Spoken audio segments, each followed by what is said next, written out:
There's a place called the Learning Annex. They call it the Learning Annex because all it really is a club when you think about it, except they call it the Learning Annex and they get people to work there cheap to appear and they tell them you can teach a class. Yeah, and I think part of the allure to most of the classes, if you look at the catalog, is it's a singles pickup play. Yeah.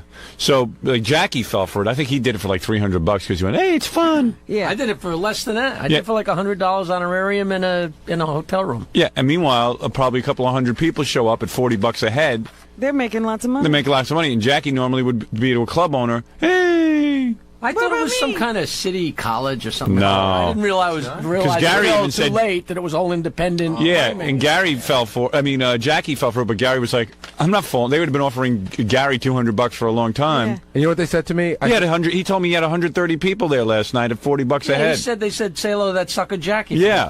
Hey! No, but you know what's really funny? Have you ever seen their, whatever it is, a course outline or their book? It's on newsprint. And one time the guy said to me, well, we have to put our book out. I said, it's a newspaper. How much did that cost? Yeah. Oh, they're telling you the cost goes into that book? Right, promotion. Right.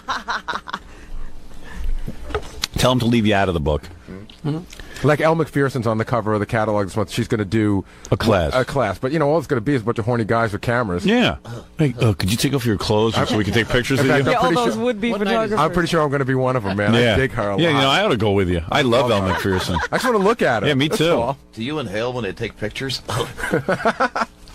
So you were there last night giving your speech. Right. They don't do it at a club. They actually do it like in a hotel ballroom. And you're telling me... because I don't even think they have a facility. It's like a place. No, they do have a facility. Oh, they do? I wasn't sure until last night, but they do. All right, so 130 people is a big class. Yeah. Now, what happened?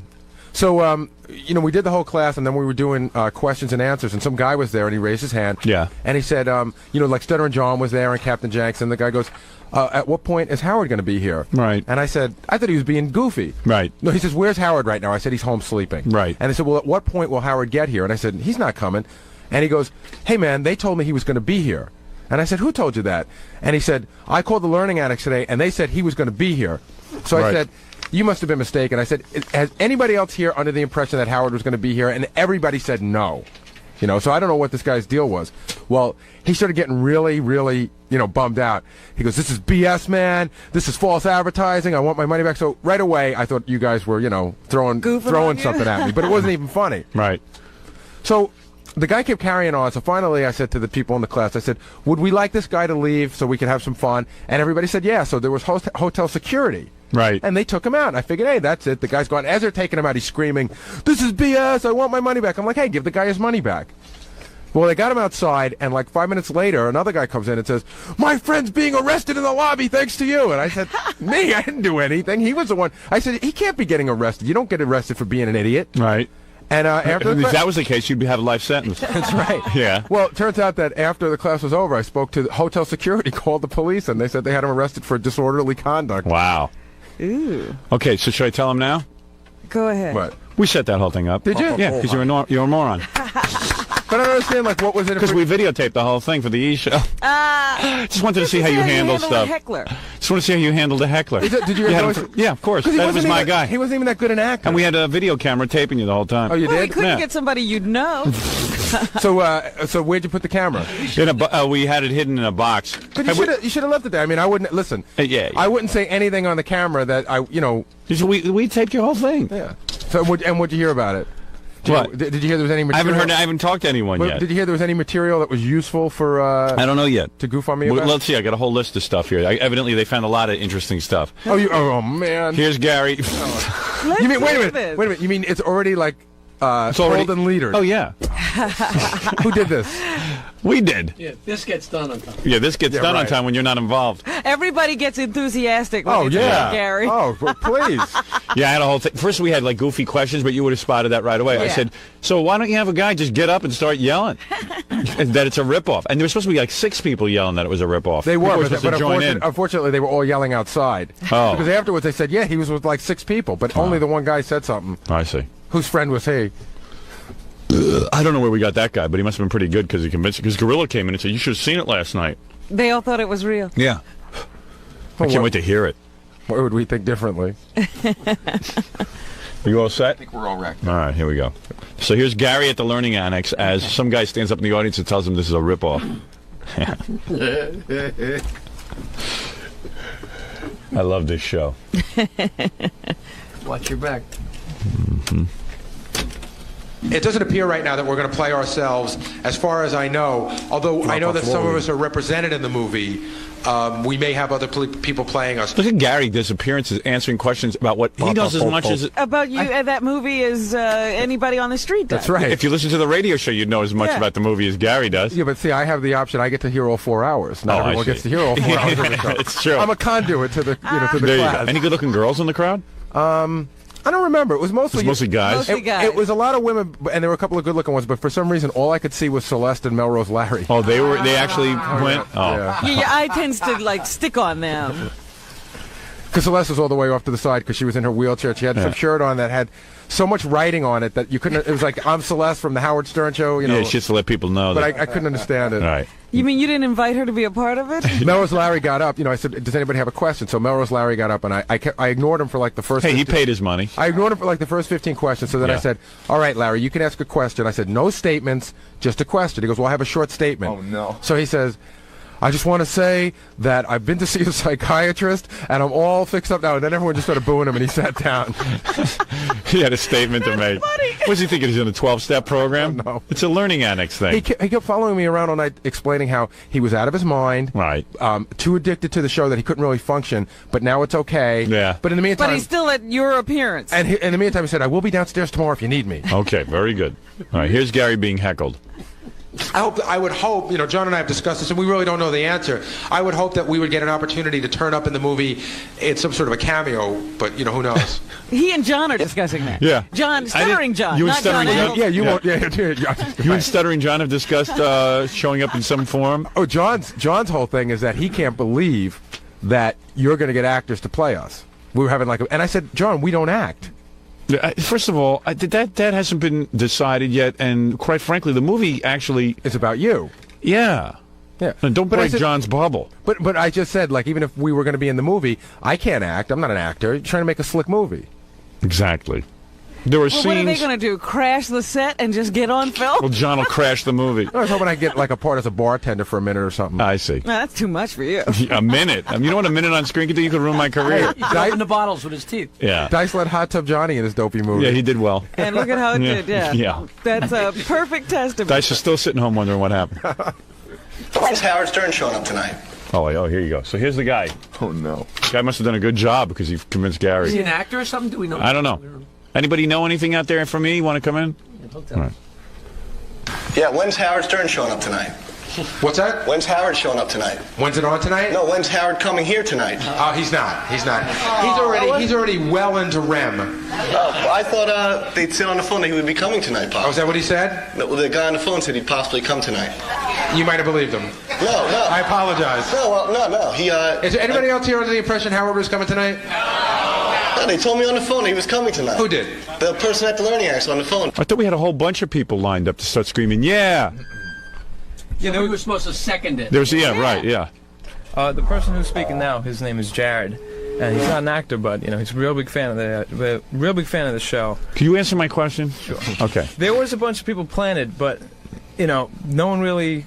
Did what they were It got supposed a to little do. hostile, and they didn't, you know. They were They afraid? nervous? Well, a couple of them just stood up and said, yeah, we thought he was coming What did too. they think was going to happen What? if they I spoke was up? hoping for that. It didn't happen. It didn't happen. No. That's where's Scott Einziger? I told him how to handle this. Yeah. Who We wanted planted everyone these chanting, people? Where's Howard? Where's Howard? And it didn't happen. I see. They The funny planted a thing bunch of about- with wimps. Gary- They did. Chickened out. I know. Who are these plants? Where did you get them from? A couple of them are my roommates. They actually acted like plants. Yeah. Good acting. Yeah, really. All right, well, let's see how this plays out. Who did? The person at the Learning Annex on the phone told me he was coming tonight. Then they were mistaken. You can go right back and get a refund. No, this is a rip. No, wait a minute. All right, next. Rip off. Rip off. It's a question that we do not have an answer to. We discussed it a couple of weeks on the air. What happened there? I just heard a He's jump. answering another question or something. Yeah, I think he starts yelling some more. Like we didn't throw Oh, him right, out yeah, there. yeah. So what we did was I told him to sit back down and 30 seconds later start screaming rip off. Yeah. He just doesn't do it. He doesn't. He says he doesn't do interviews. He's a douchey boy. But we've sort of discussed it on the air. It's a very odd thing, and I don't understand why he doesn't. In the black shirt. How come Howard didn't come tonight?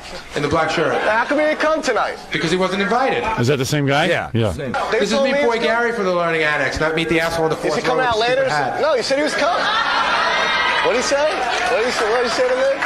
No, Hey, do I come to your job and rock the Slurpee machine? Come on, guy. I was All right, Gary. Gary's doing, got comebacks. Wait, do I rock the Slurpee machine? You'd be rocking that Slurpee machine if you weren't here, believe me. It gets worse than that. All right. Do I come to your house and smack the dick out of your mother's mouth? Smack the what? I can't say it. We allude to it. The male organ. Oh, out of your mother's mouth. Oh, no wonder the guy got violent. Do I come to your house and smack the male organ out of your mother's mouth? Wow, Gary. Wow. Thank you, Jackie Martley, for those comebacks. Super. In the black shirt. No, you wouldn't be here if it wasn't for Howard, right? Right, that's true. No, you're right. I wouldn't be here if it wasn't for Howard. What's that? I was told Howard was going to be. No, you shut up. I was told Howard was going to be here tonight. And you know what? There's somebody waiting for you in the back. Duh. You're so stupid. Yeah. He turned around. I couldn't see you right up front here. I couldn't see. No, I was told he was going to be here tonight. I said, Suddenly it's Israel in there. Hey, this is pretty good. It's the Knesset or whatever Yeah, that thing is right. called. Hey, this is pretty good. Too bad the other guys didn't start screaming. This is a ripoff. Because you know what happened? What made me feel good was that the rest of the audience was sort of down on the guy, and it just seemed like one guy. I know. What happened to them? I don't know. What did you coach him properly? Yeah, he was coached. I'm holding you personally responsible. See, what happened? What happened is that I didn't expect that the whole crowd was going to really turn and jump on him like that. And we went over with the Learning Annex people and the security there. They said if he gets hostile, you know, they're going to escort. At this point, he's on his way out. He's being escorted out, which was all set up too. Right. And then he was going to. No, they shouldn't escort him out. They should let him sit but back the down point again. is, Right, and then a minute nobody else later- came to his defense. I know. So Other that's- people he should have was said it's a attacked. Wait a ripoff. We second. want our money back. I got a question. Yeah. How come everybody that hires me is so willing to set me up for something? I know. I know. I mean, the Learning Now Annex he's getting people- mad at the Learning No, it's- Annex. I'm still mad at the guy with the puppet. I'll tell you that right now. If I ever see that guy, I'm so mad at him. Would you guys like to see him leave so we can carry on? See? told he was going to be here. See you later. You gotta go. What? Somebody had it backed it up. Then Gary Right. would have been worried that, man, they really did have the message wrong. Yeah, You know right. what I mean? And I'm sort of apologizing. Well, you know, because what always makes me nervous is the one thing you always say. Why does Alan Funt get it right and I can't get it right? My people. How many times did Fund have to go out before he could get a piece of tape? I masterminded a great scam. Got the whole thing worked out. You didn't talk to the people. I did. No, you didn't. Oh, you you didn't mean- talk oh. to the people. You Well, talked come to on. the people who talk to the people. Yeah, I mean, don't I have anyone in my organization who knows what's going on? Who gave the instructions? Who gave you the instructions? Einziger? Einziger, why did I have you come back from World Wrestling if you are so bad? Our conversation, from what I remember, Yes? was that you said we didn't want to have a lot of people. No, just like 4 or 5. The conversation that I had with you is you explained it is you have the one guy. Okay? No. And then you said the guy sits Oh. down, and a minute later he says, "Rip Right, off." right. The Rip same off, guy, rip off. You never instructed me to get other people to say. Of course, I said you got to have 5 or 6 people. You didn't. He's like a congressman now. As I recall, the conversation. Well, then went use your like head and that. think of something. Well, one guy out of a sea of millions is Yeah, getting really. heckled. Look at he's getting Howard, turned let on. me set up what happened. So at this point, the guy is Yeah. getting escorted out. Right. And the plan was for him to be, you know, calmed down by security, and then he'll come back in. Oh, good. But they said, Learning Annex people said, and security said, if it gets hostile, which it did, and they all turned against him, then They wouldn't let him come they wouldn't back. let him back in. So at this point, we sent security. What are you? Are you mulatto? What are you? What are you asking him You're that for? Jewish? I don't know. He looks. I can't figure out what he is. He's one of those Jewish guys that looks black. Yeah. You're very strange. It's the hair. Just blurt out, "Are you mulatto?" I don't know. Wait a minute, I'm trying to talk. I'm listening to him talk, and I don't know. I'm trying to figure out what he is. What are you? Are you Jewish? guy from Long Island. With that hair? Yeah. Sephardic, okay? I'll put a hat on. I'm sorry. He's got black features. He's Sephardic. What the neighbors look like? They were all white and waspy. I bet you your mom's was into a mailman or something. Oh, don't want the males here. You looking mighty fine today, It's a bad haircut. For a white woman, you ain't bad. He's Roscoe Lee Goldstein. Leave him alone. Roscoe Lee Goldstein. I got a special package for you. Good scene. Special delivery. Yes, for go you. ahead, Roscoe. Yeah. Do people ever ask you if you're black? Not in, Really? you're the first. Okay, go ahead. Maybe All right, it's dark in Roscoe. here or something. Maybe it's the excellent lighting from the E Network. That's right.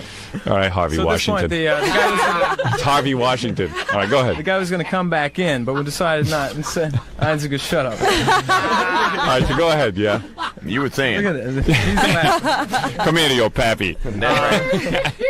Oh man, I'm I'm gonna so get proud out of my son. He on E. If only I could tell him the truth. I only could tell him the truth. I'm so proud of my son. He's a Jew.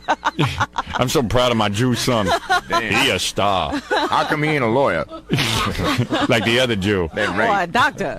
Like the rest of the Jew. Or an accountant. Like all the other Jew. On a TV station. Well, he's on these. That's close. He's working behind the scenes like a Schwarzer. Oh, that must be my blood. See? If he were all Jew, he would be a lawyer. He'd be the president of CBS. Go ahead. Okay, so at this point, the guy was going to be escorted out, Right. and he was going to come back in, but we decided instead to send the security guy in to get a bag that the guy left there, Yeah. and bring out the guy who was sitting next to him.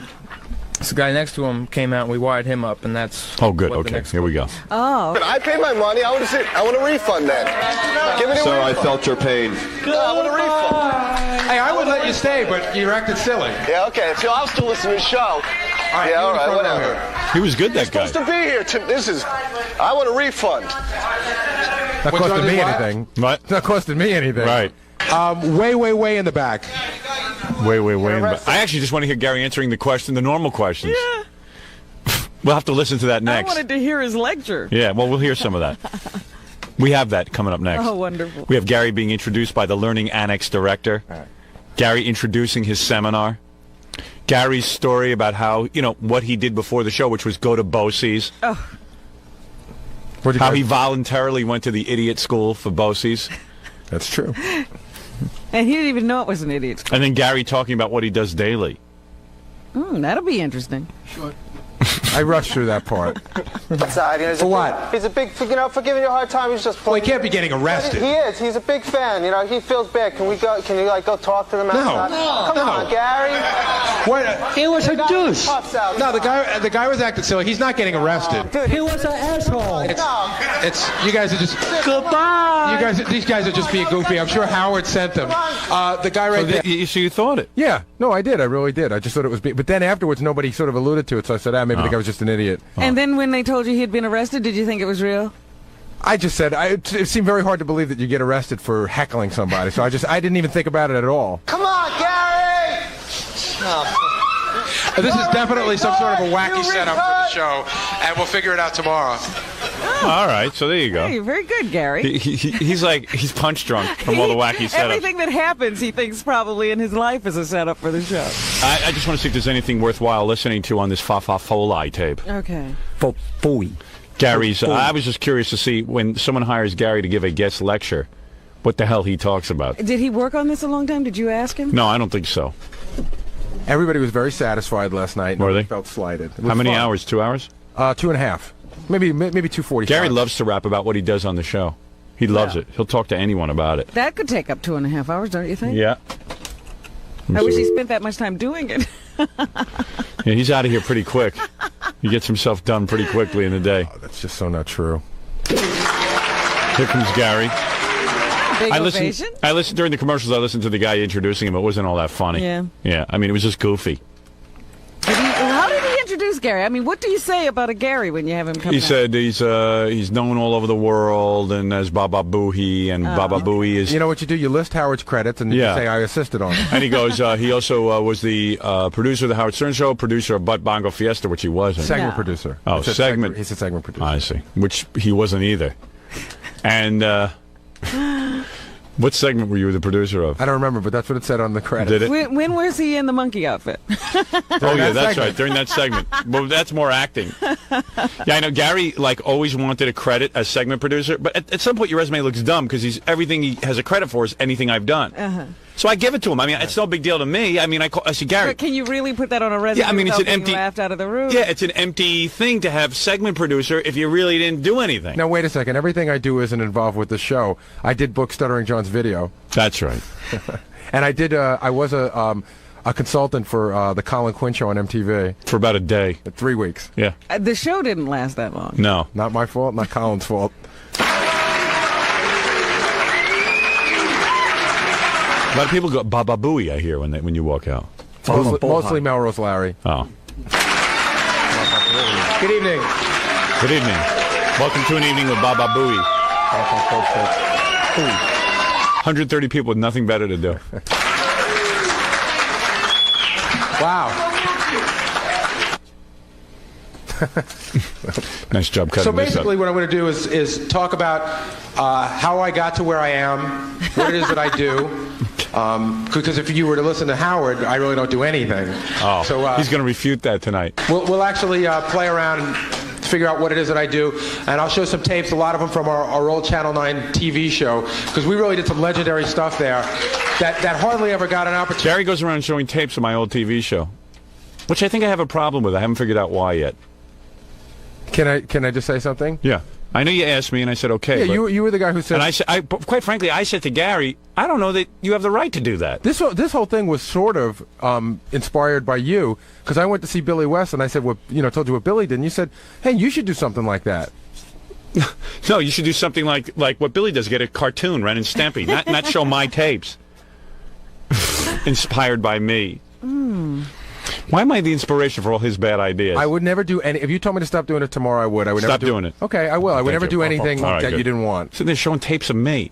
I don't know how I feel about that. Why am I not showing tapes of me? With Gary. I don't know. It was a Well, I'm night in to some of the meet tapes. Gary. We did some great things. Like I showed, me getting my hair cut on the Channel 9 show. Oh. And I talked about how, like I showed the Hooker Hollywood Square, just a small segment of it, and I told the story about how I went to get the hookers. Well, maybe everyone on the show should just go around taking tapes of stuff I've done and just show it to people. Well, we had... Then everyone could just burn up all my I might have had a material. little bit to do with some of these things. So what if you had something to do with it? You were paid for that. Yeah, I mean, after Howard gets an idea, a lot of people have something to do with it. Yeah, I mean, what do you do? So you own it, and so does everyone else? I never said All right, I owned Stop it. showing me. Why is everyone involved with me? Why is everyone involved with me? You got to start doing something on your own. Produce that baby you're having. I am. You any know, what minute. you could have shown was your MTV audition tape. Oh, Yeah. please, that's Yeah. No, that's not dull. Oh, that's a Show barrel things of that laughs. you've done, not what I've done. Don't show anything with my face in it. Thank you. Just some of your other, your Ricky Lake appearance. Yeah, those you've other done things. wacky Show- cable access shows. Daddy you've does, yeah, done. all the things you've I done. could have put this together. You should come and talk to me. What? I could have put this together for you without Howard tape. You know, So, Robin, Jackie, if Jackie Robin- might be a pain in the ass, but I'll tell you something. At least Jackie just tells his stupid jokes. He doesn't ask me to write them. Just plug it. That's all. That's all. Just plug them, That's commendable. which is something he deserves. But you're plugging and you're giving Gary your tape. I give Gary his whole life, his nourishment. Does anybody dispute that?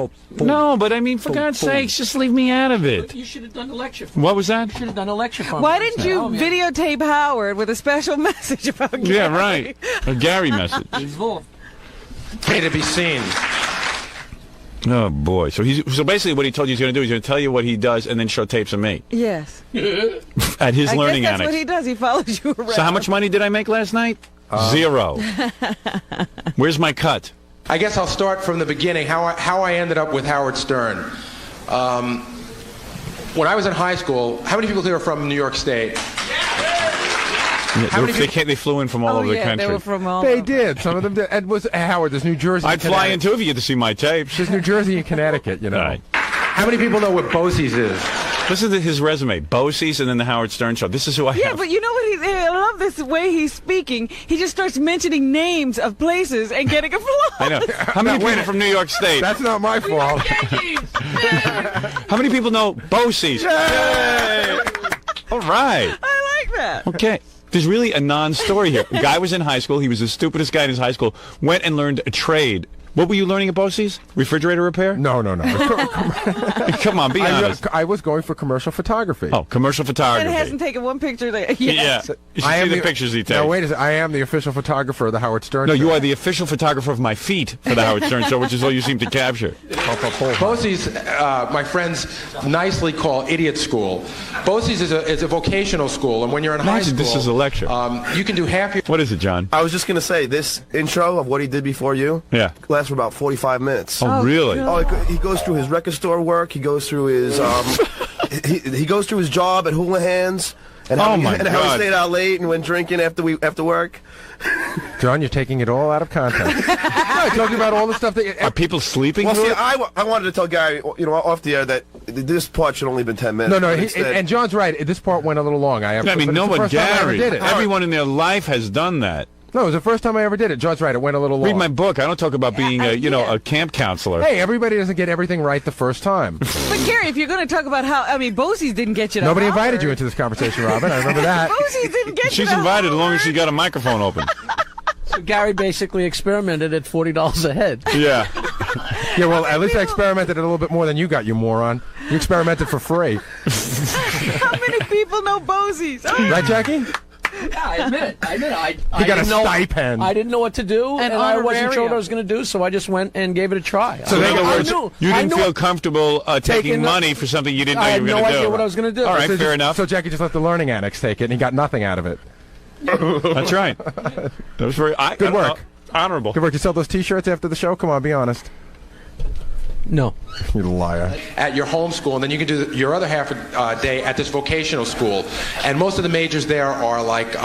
His credits are high school. No, you know what? This is a lecture to help you get into Bosie's. I think. know. I learned more about Bosie's than what he does at the Howard Stern show. He's a recruiter.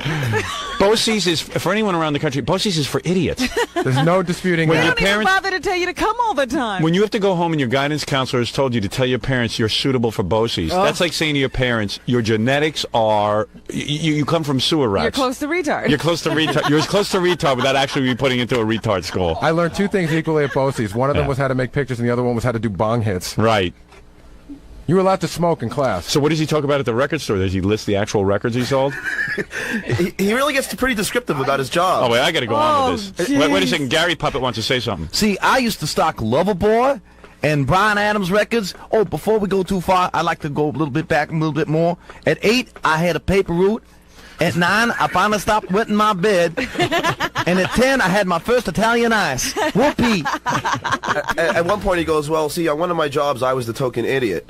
I said, "Well, I guess nothing's changed." I think that's every job. John was like out there heckling me, every once in a while too. But Gary, it's amazing. I mean, this is some lecture. We're learning about Bosie's. Well, we're learning about how... and air conditioning, auto body. I guess this is to say, hey, now I'm a big success, but I had to start out Yeah, from humble people beginning. didn't have much hope for me. Right. Look at this. And look at the, Wait a second. and look at the star I am now. Wait a second. Hold on a second. Now I get to toot my own horn. I got to explain something This right is now. a Horatio Alger I story. did not get... Yeah. Wait a second. Horatio Algae, look at my teeth. No, wait, I got to make The sure... funny thing is, he's not a success now. Wait a second. You know, I was even talking, I have problems with Gary because sometimes it's hard to get through to him about what he has to do with his real job, which is Yes. office work. Yes. And Gary's problem is he believes he's a celebrity now. He's very hard to deal with. Oh, dear. That's not He's true. got an attitude Oh, absolutely. problem. Well, it's not an attitude, but some things I think he thinks are beneath him because he's a celebrity. Like what? No, but I'm not a No, celebrity. your heart, you believe, trust me, you don't see it in yourself. So, it's Luckily, like, I have you to see it for me. my problem is, you know what it is? If he was an office worker, right? Yeah. And I never put him on the air. You'd say to him, look, I can't use you anymore. You're not performing in an office way, and that'd be the end of it. Or maybe he would perform better. Right. But everyone here thinks they're a star because they're on the radio and they feel they're indispensable. In other words, how can you get rid of me? I'm Baba Booey from the radio. Right. And it's very hard to get them to do their office work, which is what I'm really after with them. Like John's a celebrity, and Gary, and Baba Fooey, and this one. And I really never Planned on that. Yeah. So every time I try to hire someone to actually do office work, they end up getting on the radio, and then they're ruined. Say. Okay, I have Now one... I guess he thinks that everything about him must be much more interesting then. That's why he's talking so long about Bowie. Well, he's a celebrity. One In other words, people will be fascinated to learn his humble beginnings. steps. One Yeah. small He's a point to celebrity. make. Wait a second. I mean, it does go to a guy's head when 130 people show up to see, At $30 a head, to yeah. learn about how you rose to the top. See, And I guess so. I went from nothing to nothing. But see, you know what? here's the lecture you really should give. Here's the lecture. Gary was going nowhere fast. What happened was when I got to NBC, they'd only give you $150 a week Yeah. for someone to call a producer. They didn't care what you called it. I just said I need someone It was to. a gopher. I need someone to get food for me. Yeah. So I said, how am I going to get? The guy, the janitor at NBC made $30,000 a year. Hey, wait a second. I beat out somebody for this job. Who? I don't know, some scary guy in the newsroom. Some Really? intern. Yes. All right. I did beat... But I needed a moron. And I And was. I said to them, please, can't you give me more than $150 a week so I can get somebody besides a moron? So they said, here's a guy from Bosie's. They didn't tell you he was from Boise. You didn't Yes, know. I did. No, you didn't know. You know you didn't So know. I said, well, he qualifies. I mean, what do you want from me? I didn't even interview him. Fred did. Wait a second. Can I just make one So then point? I Howard, went. can I make a point? He showed up in his suit. No, that's because Fred told him. And Fred told started him. goofing on him right away. Fred told him to wear a suit, and then Fred goofed on him. And then I said, okay, so let's let this guy get our food. And I'm a very loyal person. I can't fire him. But he really isn't qualified. Howard, can I make one very small point? And now he's giving lectures Please, please. There is no other job in the world like this one. Don't go to see him talk. Just one small point. Yeah. Really a tiny point. When I was in high school, Yes. I wanted to be a photographer, and Bosie's had a photography program. Here we go again with the same lecture. Listen, I'm making a point. I heard this last night. Shush! I did not. Do we have to get pay money sent- for this? I did not get Here, here's sent. $40. Will you shut up? I did not get sent to Bosie's. I went there worse, Gary. voluntarily. I'm trying to talk, you moron. He chose to go to a stupid school. Yeah, you mean you chose Bosie's? They had a good program for photography. I did not get sent there. Don't interrupt me while I'm embarrassing myself. He goes, most of the idiots went to Bosie's, but mine, in case, Yeah, was... Yeah, I chose to The go 5 there. photography students were geniuses. Well, you couldn't get a good photography course at your local high school. And They you had a couldn't gr- pick up they had picture taking anywhere else. Yeah, it's really No, hard. that's where you could go. You buy a Kodak and you aim it at You know, something. most of the people you see taking pictures didn't take any courses at all. They had a great program at Bosie's for photography. It was refrigeration and air conditioning. Here's my life. Eeny, meeny. What's next? Most of the women there go for cosmetology. You know, it's really a dumping ground for kids in schools that the guidance counselors can't figure out what to do with, and they want to get rid of them. That wasn't me. I actually went there on my own accord because I wanted to go into commercial photography, and they had a great commercial photo course. I went to a dump on my own. I went on my own accord. Well, now that you guys put it that way, that's sort of goofy. How Gary voluntarily went to idiot school. This one is a story about 50 ways to rank your mother. Now, why are you talking about the embarrassments in my career? Why? No. It was a story. Why are you that- talking it was about it? actually about how I reacted to it the first time I'd seen it. I told you the story before, but you're going to pretend I didn't. Oh, please. I don't care if I've heard this story before. Don't talk about me. Talk about you. I still Bosie. don't know how you got here. On my own accord. The shame is they Didn't I tell you that? All right, let me go They should to... have dubbed the whole hula hands rap, too. That was... Yeah, where is the hula hands rap? Scott, can you get me that one? TGI In here Fridays, quick? you idiot. Oh, TGI Fridays. He does a whole rap about being a waiter at TGI John, you are Fridays. so stupid. You didn't know the difference between TGI Fridays and hula hands. Yeah, they make the burgers differently. Don't you pay attention to the lecture? There's a test. I want to hear Gary talking about what he does daily. I want to know why John's so mean. I'm not mean. I was. He can't wait to get in here. No, because I spoke to your management at the show. I said, you guys got to tell him you got to chill on this rap. What management? Gary's got 3 managers. Who's his managers? You got Mo, Larry, and Curly. Gary has management? Yeah, Gary's got 3 managers. Who is your manager? Some guys. What are you talking about, managers? I got guys that manage me. And they get a cut of the action? Yes. They book my appearances. Get them on the phone. You don't want to talk to them. So you went up and wanna you talked to the Yeah, management? because I noticed it was kind of dying around here. I said, guys, you got to tell him to just chill. Well, what on else this is he rap. going to talk about? Well, no, just I was. John, overall, how would you say It was that? good, but overall. this should have been Right. 5 minutes long. Okay, you're right. And this went for an hour. No, John's wrong. It didn't go for an hour because we started at 6:40. Well, let's hear what It you didn't do go- for a it living. went for Let's about hear 30 you minutes. talking about your job. That's all I'm interested in. I want to know what you do. Actually, the rap of how before I met you went for about 15 or 20 minutes, and then I talked a lot about what happened when I met Howard. But most of it was about Bosie's. Well, hey, that was a big... If you think about it, what did he do before me? He went to Bosie's. But he Wait a talked second, what about he was Adelphi? telling them how he met you. Gary, it's not an impressive career. You went to college. You paid someone to babysit you. Sure. That's your career. And I talked about... And then you got hired by me to go get coffee. I talked about the internships I did before I met you, how they helped me along. Okay, all right. Let me hear what you do. I don't even care about any of this. I'm just waiting to hear what you do here. Actually, I can already tell you This is what I'd have paid that 30 this bucks is. for. I think I really breezed through this quickly. All right. This is a really bad piece of tape for me. Well, this is what everyone went to the Learning Annex to hear. find out. And that you breeze through. Oh, no, Bosie's no. is 25 minutes. And This is where you go for photography. You guys, It was a dump. you guys It was get a twisted dope. all. I chose to go there. This is a tough room. A lot of people say, Gary, what do you do? Oh. Howard says, what do I do? What do you do? Not a lot of people, just me. Well, you say it so often. A lot of people say. It sounds like a stampede. Gary says it. That's true. I say it so much. People think it's a lot of people saying it. I was laying in Gary bed. gets confused. I was laying in bed last night going, what do I do? Or John's pulling up a chair. Then I worked at Crazy Eddie's, and he was crazy. My day starts like this. I have a little gonna bread. get up with We're going to Gary? get up. I get up. I get up, I swear to God, that's what I said. I take a shower, and then I get brainwashed. Can I leave? You don't No, need it's fun to do it in front of your face. Unlike other people, I'm not a backstabber. Oops, I forgot to brush again. By the way, let me tell you one thing. My breath is so bad, even the people on the phone hang up when I talk to them. My day starts like this. I have just recently moved out of the city, so now I get up at about 4:25 in the morning, which is an ungodly hour. Ungodly. On my own accord. Leave my house about 10 to 5. On my own I'm at accord. K-Rock by 5:30, and then we start prepping for the show. 5:30. I've yet to see you here at 5:30. Every morning. A lot of the interns are in already. Steve Gorilla is in, and he helps get the show set up. And there's a lot of setup that's involved. It's People who work for free beat me to work. I know. I drive myself to work, I think. Hey, that's hard work. Hey, man, so far, all I've heard that he's done is that other people show up. Yeah. So far, he gets up. Yeah. And it's That's ungodly. the hardest thing I to do get all up. day. I get up, and then I come in, and Steve And then Gorilla I come in and sets up Steve sets up a studio. So Steve should be up here getting $40. A lot of the interns are already there. In other words, Gorilla does more than Gary I already. come in to make sure Gorilla did some work.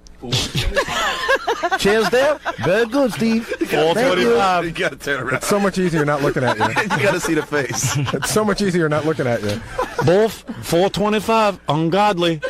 I just moved out of the city. That means I have to get up at 4:25. What time were you getting up before? I'm surprised you Get didn't away get into from me, that. you camera. He forgot there's a camera on him. He thinks I can't see him. Down. Get away from me. I you have can't. city hours and I have country hours. Now I have to drive. I think. What time did you used to get up? You Where didn't, did- you where didn't did say. that- Why don't you reveal something you didn't give in the lecture? What's that? What time did you get up when you lived in the city? About 5:15. And now you get up at 4:25. Right. Was 5:15 an ungodly hour? Yes. Okay. So But this not as ungodly. And I did get up in my own accord at 5:15 as well. What time do you get up, Gary Puffett?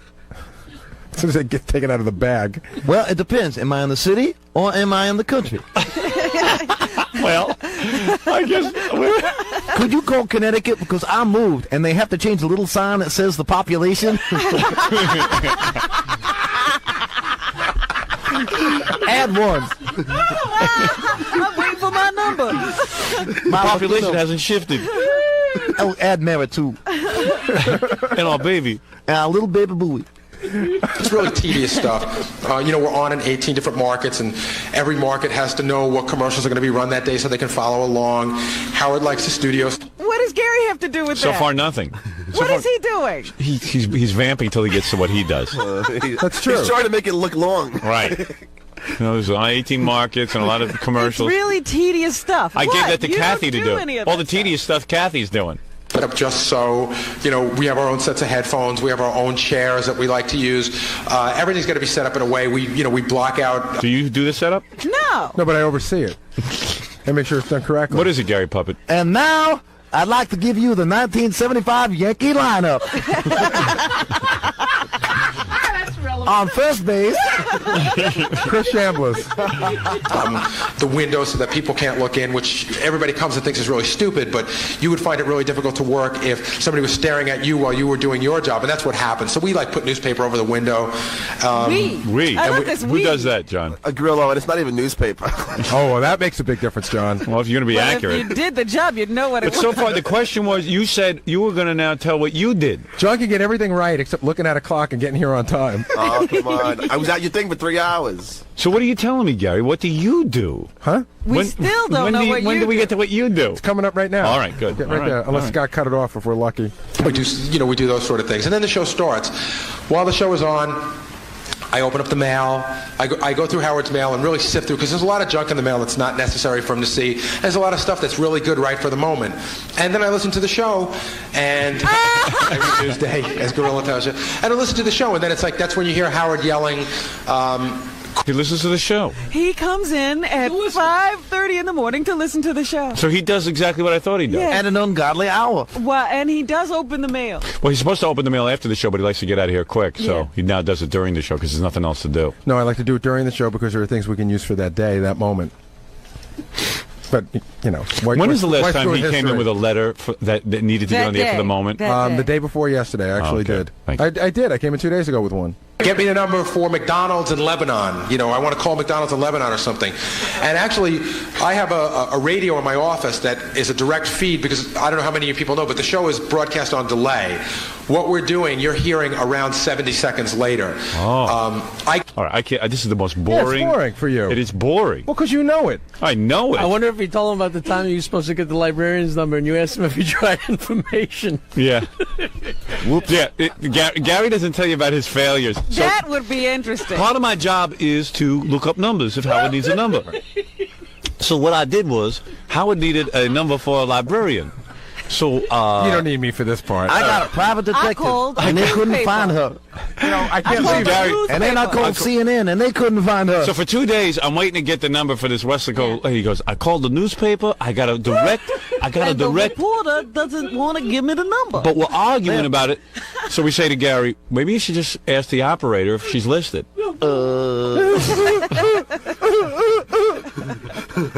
Jack, you're going to die of a heart attack if you laugh any harder. Yeah. We're going to take a break. Unless there's something that I should be hearing. Do you know of any a rap? lot of it's visual. Like Gary had these tapes, but he didn't take time to edit them. So he'd play these tapes, and then like the commercial, So you sat there and watched my TV show, and then commercials would come on. yeah, commercials come on. Then he goes, "Grillo, turn it off." and then he does the tape of my interviews, and like the tape No, John, quality was all like that wasn't the tape. That wasn't the tape. It was the machine. What is it, Ganji? Well, we do have tape of like Gary's opinion on like Robin. And, Oh, well, I'd like to hear that. A little Q&A. Yeah, Q&A. I'd like to hear. Maybe does everyone want to hear that? Sure. Yeah, that was actually good because Gary's answers are usually like 3 minutes long. Yeah. And then they could be just yes or no. Yeah, right. He People just don't goes on and John, on. people aren't paying to hear yes or no. They want to hear about the show. John, could you do it? I wouldn't want to do this. So. Could you though? Yeah. Why? Yeah. I mean, look. What? I can't tell that He could bore people for 2 hours. I can tell him how I used to drive a truck for wholesale tire. Yeah. The reason we didn't pull all that rap about him working at Fridays and stuff, it was so boring. We sat back there and we're going, should we pull it? We could pull it to show how boring it was, but we're like, oh, it's just too boring. Forget it. Yeah, if it's boring, are people going to sit and listen to it? Right. How long did he talk about how he worked at TGIF? Probably about 20 minutes. No, not at TGIF, but all those. How long together. did he talk? That whole rap from all his boring jobs is at least like 20 minutes to a half hour. It was just so boring. And then I came in around 5:30, and the bus boys were putting the plates on the tables. And then I watched as they made the coleslaw. It was quite fascinating. But I knew it wasn't for me. I had to move on. What did he do with this great photography education he got? He never used it. I didn't do anything with it. Well, he explains how Adelphi told him to take communications, and that was They recognized great potential in him. Adelphi. Well, there must have been more money for the course. At one spot, I think on the tape that you have, it talks about how he first came in contact with you. Not contact, but he saw your record album. Right. Yes. At wherever the record store he was working, and his opinion of you. Yes. When he first saw the record. I see. Yeah, I thought you were a jerk. I looked at the picture and I thought it was stupid. I didn't know who you were. Oh, I see. He used a little stronger language than jerk. Oh, did he? What did he say? Ass? Yeah, but I told you that story before. I've never. How could you judge anybody? Well, I was young and with stupid. your background. Now I'm old and stupid. I mean, well, he's moving the albums. Yeah. He's making sure it's in alphabetical order. He's got an opinion of every album he has to lug. This guy's an idiot. This guy's a jerk. Now, let's see. His last name is Stern, so that would go after, what? After Janis Joplin. After Slaw. No, that was the other place I worked. By the way, which is the coal and which is the slaw? I never knew. If he's a disc jockey, do I put him with rock groups or do I put him in his own category? I think he might go with spoken word. Yeah, is this spoken word or? I'll put him right after Isaac. Or is this music? Hey, this guy looks like a real ass. But if there were no albums, I'd have no job. Maybe he should be an A. For ass. God. Yeah. Thank God for asses on albums, or I'll be out of work. Right. More asses, more albums to catalog. All right, very good. Congratulations on a great Thank speech. I'm sure a lot of people. If Ganji, if there's anything good back there, quickly bring it in to me Well, because the TGI Friday rap. That's a good one. TGIF, Yeah. whatever that is. TGI Friday. I've never even been to one. Is that what that means? You mean you worked at TGIF, Gary Puffett, and you didn't know what it meant? Ah. You thought it was just initials. Yeah. I see. I thought TGI was a guy. Yeah, I thought it was the guy who owned the place, you know? TGIF. I used to call it You used to actually call the place Tuguf. Tuguf. And my mom called it too. I come home from a very hard day of pushing around coleslaw, and my mom will say, "Hi, Baba Booey. How'd it go at I said, "Mom, you screwed it up again. It's Okay, you want to hear Gary's Q&A real fast? This Yes. is Gary at the Learning Annex last night explaining stuff like what he does, and this is people asking him questions. This is somebody asked about his relationship with Robin. I don't know what this is. I'll see if it's no good. I'll just Yeah, we can blow out bail. of it. There's some guy who wants to yell at me real quick. So, what is that? Oh, I know what that is.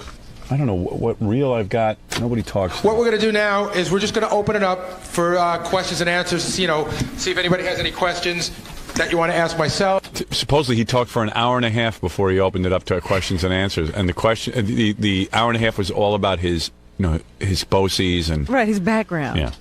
Or Stuttering John, or if there's anybody else in the audience you want to ask. Let's start with you. When Robin was interviewing for her book, she said that you and she had bonded. And what I want to know is, what did you two of you talk about, and what is the nature of your relationship with her? Okay, the nature of our relationship is I liken it a lot to a brother and a sister. She's like a sister to me. We fight like a brother and a sister do. Sometimes she pisses me off so much, I might say, I hate that bitch. But if you said, Robin's a bitch, I would be like, you can't call her a bitch. I can call her a bitch because she's my sister. I would defend her to the death. We've had our ups and downs in the past, but we get along pretty good now. I mean, when she screws with me on the air, it really does piss me off. And when I say those things at that moment, I really do mean them. But we get along very well. And it really is the show. That sounds like you get along real well. You fight all the time. But we love it. But he will defend you if someone else picks on you. To the death. To the deaf. To the deaf people. I will fight tooth and nail and tooth. Mostly. Well, as long as he fights with me, fights for me tooth, I'll be covered. I would give up my teeth for Robin. Well, at least half a tooth. In general, is a lot like a family. You know, Howard's the father, Robin's sort of like the mother or the older sister. And Gary's the monkey. Gary's the pet. Gary's not pet. I'm the mascot. Let's find that. Let's see. You're the mommy. To Gary, I'm the daddy. That's just what I need. Jackie's the drunk uncle. Fred's he's the Martian in the family. But what happened was Robin and I. I was stuck there, boss. I didn't know what to say about Fred. I'm afraid. So I call him the Martian. Had some really brutal, like not even amusing fights some years ago, and we never really talked about them. And during this interview session for the book, we talked about them, and we ironed out a lot of stuff. And Robin, that's what Robin's book is going to be about. Right up front here. With Gary. Different fights with Gary. Round two. Do you want to hear him answer a question about his sleeping habits? Yes. I would love You're really fascinated by this. You're having too much fun. I love Gary. Gary's an amusement to me. Work tonight until about 10 o'clock, and then you have to get up at 4 o'clock in the morning, and you work this morning. How do you... I took a nap. I took a nap. Gary, how do you keep up with that demanding schedule? You got to understand something. It doesn't matter that Gary gets a little sleep because Gary could nap all day long. yeah, Forrest Delabate. I'll be right here.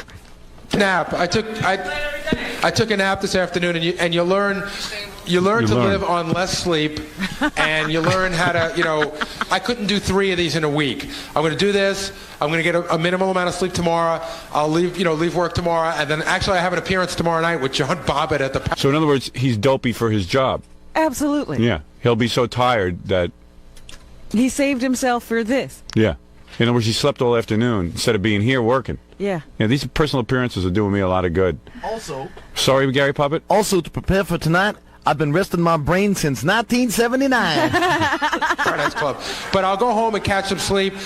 He's always catching sleep on my No, time. I don't take any drugs. I swear to God, I'm drug-free. Do you have any, sir? Stuttering John, such a cool guy. Short, and you're probably asking me, who's the real Howard Stern, the guy in the radio or the guy off the radio? Is that sort of the question? How would he know? That was a good reaction. You know what? It's a commonly asked question, and the answer to me is very simple. It's got to be, the person on the air has to be an extension of something that's going on in Howard's mind. A psychologist. Gary's in-depth analysis of Howard Stern. Well, I did go to BOCES. I have some credentials I to took analyze. the photography course. He's probably, listen, we all have thoughts in our mind that we're not allowed to bring out in real life or that we suppress because, we get our asses kicked or whatever. Howard is one of those guys who's found, not only is he lucky enough to let those thoughts out, he's getting paid damn good money to do it. Well, I'm lucky. I'm lucky to get these thoughts out. I'm still waiting for my first thought. I know I have them. But I know when I get one, it'll be a good one. I caught one yet. Gary Puppet, you're waiting for your first good thought? For my first good thought, and I want big bucks. You think I'm missing my thoughts when I'm sleeping? No. Gary, he gets to say what he wants. He's damn lucky. That's right. I'll catch it like I catch sleep. Everything to Gary is luck. No such thing as hard work. Well, he was lucky. Yeah. He found you. And by the way, I believe he is an extension of his personality. Voff won the lottery. He's just lucky. I think Howard is an extension of the thoughts in his mind. Gary looks at me as a guy who wins the lottery. Hey, you won the lottery. We all have these thoughts. Right. It's just Howard is lucky enough to get to express them. Yeah. That's right. And my thoughts are an extension of my teeth. Yeah, and that just happened through luck, that I got to express them. I'm sure I have these thoughts, too. Yeah, I know I have thoughts, but nobody wants to hear them. I have the same thoughts. I just haven't found my 5-leaf clover yet. All right, Gary, congratulations on your Learning Annex appearance. And thank you for setting me up again as usual. Appreciate it. All right. I'd love to toot my horn some more, but I think my battery is dead. All right, Gary Puppet. Thank you. Good to see you, too. Is this one of those times you get mad at Robin? No, no, not at all. Not really not. See, I don't think anything that I said here is wrong, so I don't One of those guys who's find the fucking with it.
Cleveland, you're on the air. Hello, you're on the air. Hey, Howard. Yes. You and thank you. Robin, and you and Robin. Yes. You guys put forth such a great effort to put out the, you take some pride in your work and you show the quality. Thank you. How do you surround yourself with such idiots? Are you on a charity mission or something? What do you mean? You're talking about Ganji and John and all that? Yeah, I mean, we could go down in alphabetical order, right? Gary. Yeah, I know. I don't know. You know what? I'll tell you something about myself, and I guess it's a flaw. Maybe, I don't know.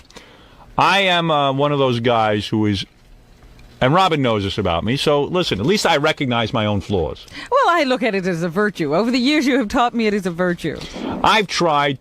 I have a hard time firing people. I'll be honest with you. I want the world to love me. I have a hard time. And he's an incredible amount of patience. I do. And I feel bad for people. It's like, look at Gorilla. I mean, he's out there running around with pieces of paper for a year behind my back, getting celebrity autographs, and using the show for ridiculous reasons. Right.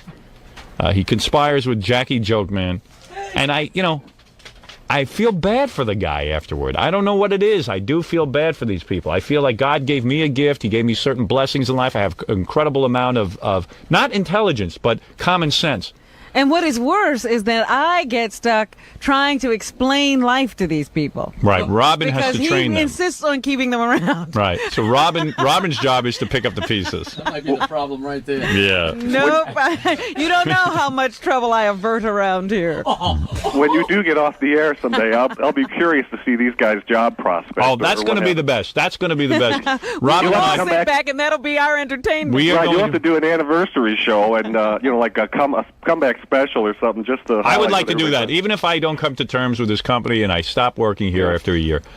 I would like to. I will do free of charge. I would like to, in 5 years, come back for an anniversary show. Try to find them in 5 years. Yeah, and then, I don't think that'll be too hard. Just take a walk down the street. Here's my prediction. I'll go through them one by one. All right. Tata Toothy's wife will have left him because she's getting tired of the fact that he can't make payments on the house. Yeah. Yes. And that he has no job. She'll get a guy who can really support her. And then she'll see what he really looks like without your show. Right. Yeah. All of a sudden, he ain't going to look that good. She'll run away with his dentist. Yeah, she'll run away with his dentist. Because she's a good-looking enough girl that she could have gotten a dentist or a doctor or somebody. Dentist has all of Gary's money. Yeah. Steve Gorilla will be a mailman, like his father. He will go into mail, and there's nothing wrong with that. No, it's an honorable job. Honorable He's not job. hitting people over the head. In fact, Steve Gorilla's father is a good mailman. Steve will be a bad mailman. Oh. Jackie will be host of Star Search. Oh, Jackie will be working in clubs in North Carolina, in strip clubs. Maybe he'll have even bought his own strip club. Yeah. I mean, Jackie's made some dough off the show. The strip club was in Atlanta. Could we And find Lord it? knows he piles it away. So Jackie now has some money, but he will work on the. He won't work. He'll do what he did before he met me in strip clubs. Yeah. Even though He'll he be thinks out on the road. he thinks he's going to be writing scripts somewhere. T-shirt contest. Ganji will work in his father's construction company We don't have to worry about him. He's taken because care of. he will have no job. Not a worry in the world. Not a worry in the world there. Stuttering John will maybe, I don't know, he'll just get like a gardening job. I was going to say, who do you have the least hope for? I think it's going to be hardest on Gary because Gary really Yeah. sees him. He doesn't know this, but he sees himself as a celebrity. Because I have some office work back there that I'm waiting for him to get done, and we're all saying, well, Gary can't even bring himself to do it. He signs it to all the interns because he sees himself as a celebrity. I see. He wins most diluted. I mean, Billy will be all right. Yeah. Billy does his voiceover and cartoon work. He'll be fine. Fred's wife will leave him. You think that'll happen too? Fred will be a disc jockey in Springfield, Mass. He'll pick up right where I left him. Exactly. His job's still waiting. His job is still waiting there. See, they're keeping the home fires burning. Fred will be a disc jockey. But, in Springfield, Massachusetts. In a little town. What do they pay there, Fred? What were you making when you left there? I think it was a big 220. $220 a week? Yeah. Huh? It must be like up to 280 by now. Yeah, I think you'll have $280. And Fred will move back in with his parents. He'll go back home. Oh, if you think I'm joking, I know that. I don't doubt it for a moment. Sure. Robin socked away enough dough, and she has enough people I'm interested retiring. in it. Yeah, she's retiring. Retiring. And I figure. So Robin will do nothing. No, Robin will work. Robin can do radio work. She's done radio work without me. Repair them. What do you say? Repair them. We repair radios. Right. Oh, she'll be doing better than you, Jackie. No offense. I had to say so. All right. Oh, goodness. No, but I meant, who do you think will just take the biggest fall? Because somebody's got to fall. Oh, boy. That's a tough one. Who's just going to fall off the wagon and be a mess? Immediately, maybe Stuttering John will get hired by another radio show. They'll say, hey, let's get Stuttering John. And then when they realize he doesn't write the questions, that'll be the end of him. You know what I mean? He'll be like, oh, he's awful. Yeah, right. Well, Ganji and Gorilla, they don't have far to fall now, so I don't think you can, I don't think you have to worry about them falling too far. I think Gary's going to take it the hardest. Yeah. It's going to be real tough for him. Big head. Yeah, Fred's right. Big head. So you think, if his whole life, like the wife leaves him and everything's Oh, it's all going to fall gone, apart. What's he going to do? Is he going to become an alcoholic or? No, he'll probably work in a flea market like his brother. He'll work in a flea And market. get a regular wife. Yeah, and a wife. You He'll be back with the pigs he always had. I think he'll be hunting down Robin. Tom Chiusano will fail the mailman test, and he won't even be able to. He won't even be able to mailman. So, Fred, do you think I have a big head? Well, you got big teeth. What are you gonna stuff them all in there? Fred said I had a big head. So. No, You do. I said big hit. Oh, I thought you said big head. No. Because that's what Howard repeated. Sound like big head to me. I'm sorry. Oh, big head's funny, but No, you'll take it the hardest. But I'm going to enjoy watching him fall the most. And where will Robin go? Robin will probably not. Robin won't have to work, but I predict Robin will probably get her own show. She won't have to work? Nope. doing. Well, you mean like she's got enough money saved now? She's going to have her book. She's going to have. She'll be busy. She could either do some TV work, like maybe a reporter, or maybe even her own host her own show. Like the lottery? She can pick those numbers out of the lottery? Keep laughing, Baba Booey. We'll see. See, Baba Booey, I might have considered you for a job. She was working in radio when I You think I'm crazy enough to go work for you? when I hooked up with Robin, she was working in radio. Unlike you, like Fred could get a job in radio. Oh, I was. What were you doing? Tell everyone what you were doing. Well, which job? You mean the one where Any of them. The one where I babysat the automated station, or the one where I worked for the traffic reporter? Okay, either one. Yeah, but I met you young. I don't care if you met me old. What are you going to do when I leave? Fred, how old were you, Fred, when you met Howard? You were like 25? 25, yeah. Right, so Fred was had in college. And, Fred was already an overnight disc jockey at a radio station. Right, I met you right out of college. What are you going to do when I leave? What are you going to do? You don't think I could produce? Produce what? Produce other shows? Produce what? Other radio programs? I wouldn't want to do other radio programs. First of all, what do you think they pay these other radio programs? Well, no, you just said, wait a second, you said that I would fall completely. You will. I don't know that, but wait till people, well, okay, you could produce other radio shows. You think that there's jobs producing other radio shows? I could not get the amount of money working for somebody else. Plus, I wouldn't want to work most for somebody guys else. now, listen, let me explain something to you. When I first started looking for a producer in a radio show, what I wanted to hire was a guy who was into production, who could write little bits and do that kind of thing. But I only had a budget of $150 a week, so I got you, all right, who didn't have any skills. So now, when they get it, now everyone accepts the fact it's a different day and age. Everyone's allowed to have a producer. So usually they hire a guy who's at the station who's a production type or this and that. You're not any of those things. Yeah, you're way when overpaid. somebody hires you as the producer, they're going to think you can somehow create this. You can't work a computer. You can't cut tape. You can't do anything. I can cut tape. I've never heard you cut a bit up. You never asked me to. I'm not allowed to. You could make bits? I don't think I can make a bit. Cut me a bit up for tomorrow. I can't do that. That's what they're looking for, producers. You're outdated already. You don't even know how to work stuff. You don't know how to digitally edit. You don't know how to do anything. You just sit there and play Prince of Persia on your stupid computer. And I was doing that work. I've been doing that work for you. I don't know why. Well, we'll see what happens. You've been picking on me about that. Are you doing it? Of course. I don't know. Oh, Never that gets done fast enough. office work you have? I heard it could be done in a day if you put in a good hard day. But it can't be done But in a evidently day. it can't. Oh, yes, you it heard can. incorrectly. First of all, did you know that I worked on it and that there was something wrong with our computer? I heard all about it. Right. And it can't be done in a day. Let me tell you how Baba Booey's such a help to me. I had a computer system where we kept a log of the show daily, and we used to have different interns, keeping the log. So this is a prime example of what our caller is calling about.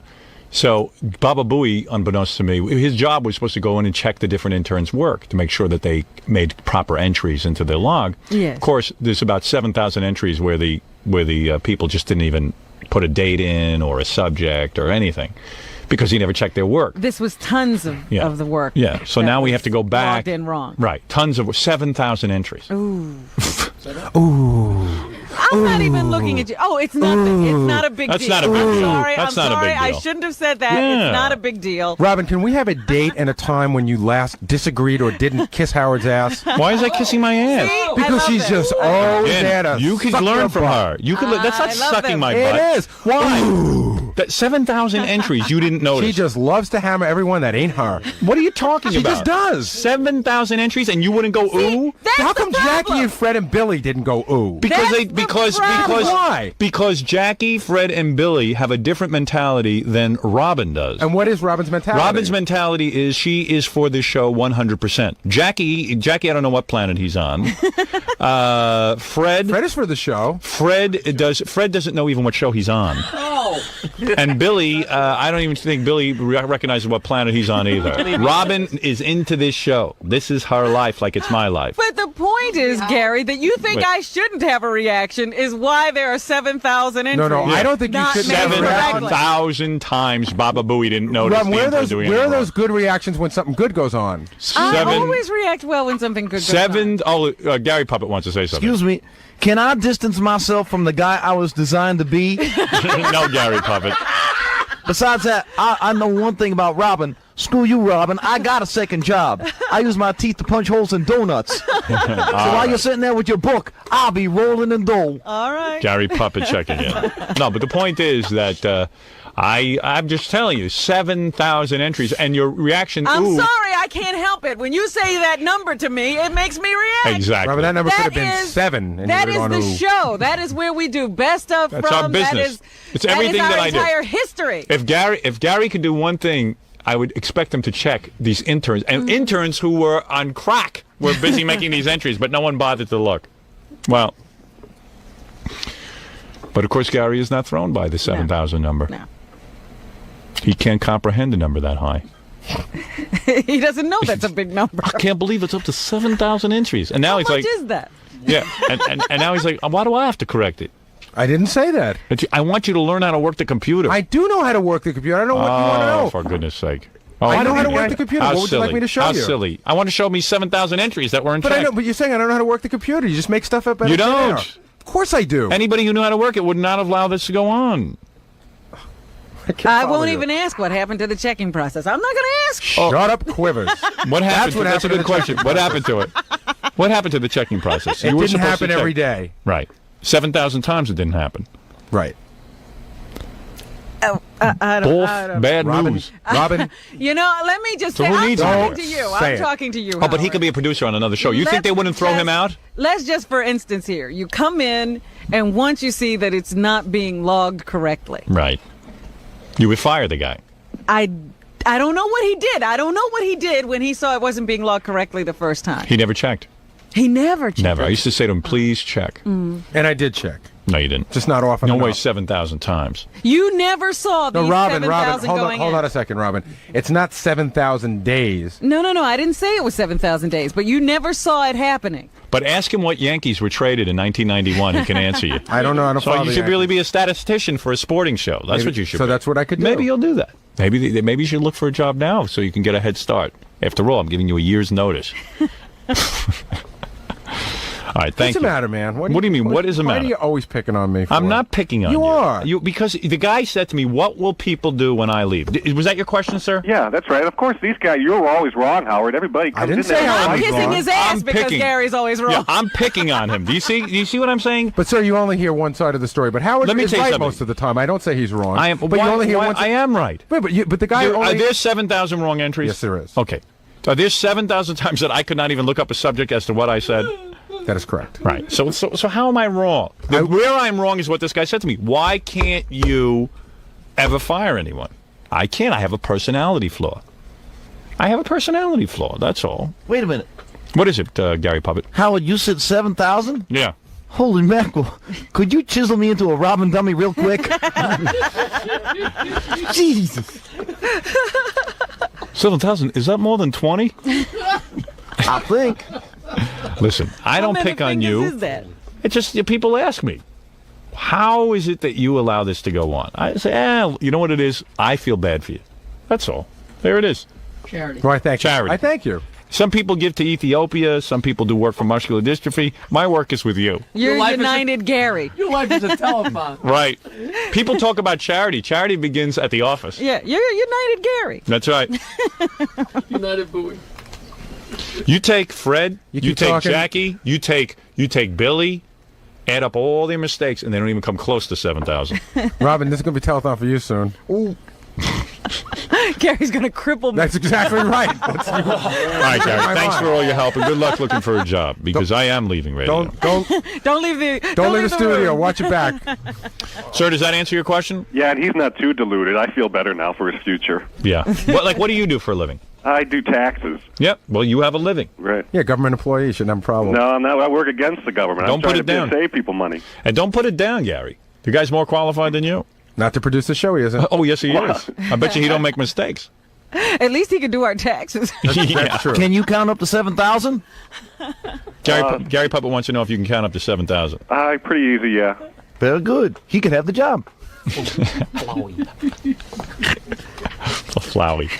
Flowey. Flowey. 7,000 times. No one caught it. I can't believe any time he checked, it was all fine. He didn't check. All right. He's a wise. He didn't even know how to work the computer. How could he have checked? He used to have people. He couldn't even pull it up to look at it. Is that what you're saying? All right. Thank you, Gary. Thank you. Can I go? Yes. I feel sufficiently stupid. Thank you, sir. Yeah, you're welcome. No problem. It wasn't too hard. Oh, jeez. Do you feel better, sir? Yeah, I feel great, thanks. You do? Yeah, I can go on with my day now. Gary, if you would, instead of fighting Howard all the time, maybe if you just took what he's saying and tried to apply, I mean, what are you going to do now when you go back into the office? Nothing. Pout? What's that? What am I going to do? Yeah, what are you going to pout, or are you going to take it what he said in advice and work on the 7,000 entries? Of course I'm going to work He's going on to it. pout. Yeah, he'll pout. And then we gave him the information to correct the 7,000 entries. He gave it to interns. Right. He won't even check that. That's not true. And I'm sure he's not following up. And guess what? And let me tell you, I'll clue you in something he don't even know.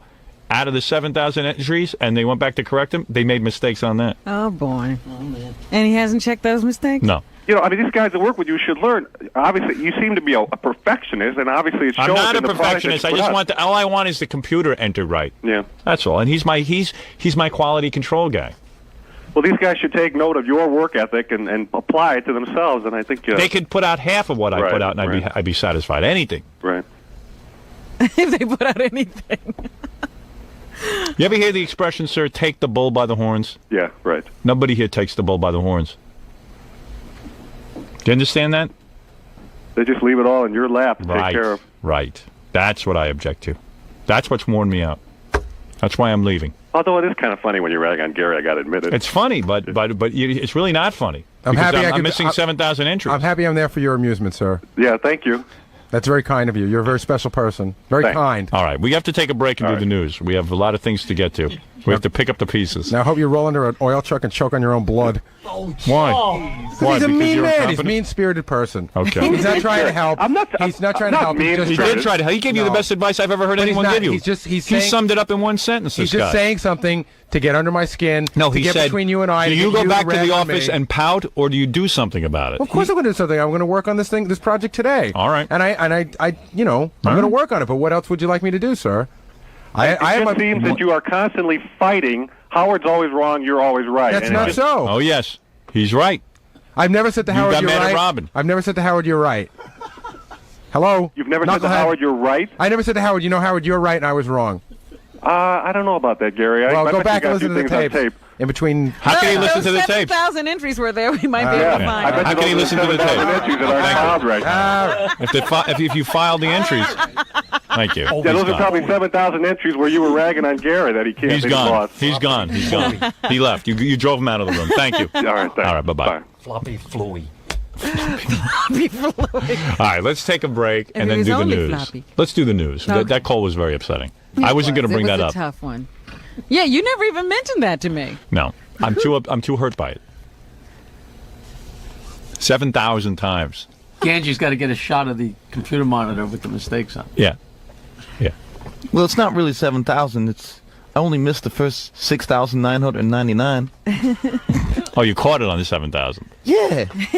Better late No, than never. Do you know what the truth is? What? Well, we're switching computer systems, so the guy comes in and he says, "There's 7,000 entries here that are all wrong." So Gary didn't nobody catch it. had No, ever caught no, no. The computer guy caught it. He says, "You got 7,000. You have no idea what those entries are." Ooh. Out of how many? Like 7,000 out of 8,000?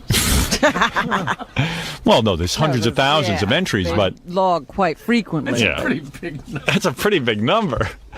At some point you say, whoops. Yeah, right. No dates, no nothing. Could have been 10,000. Somebody was here today. That wasn't 7,000 days, Robin. All right, we got to take a break, and we're going to relax. And then we'll come back, you'll do the news, and we'll get out of here. That's right. All right, very good.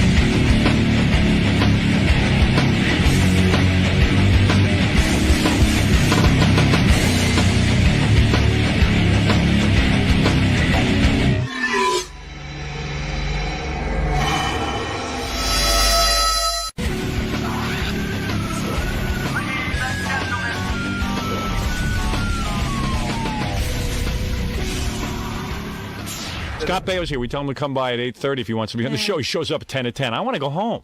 Scott, how you doing? Hey, John, what's up, man? How are you? Good.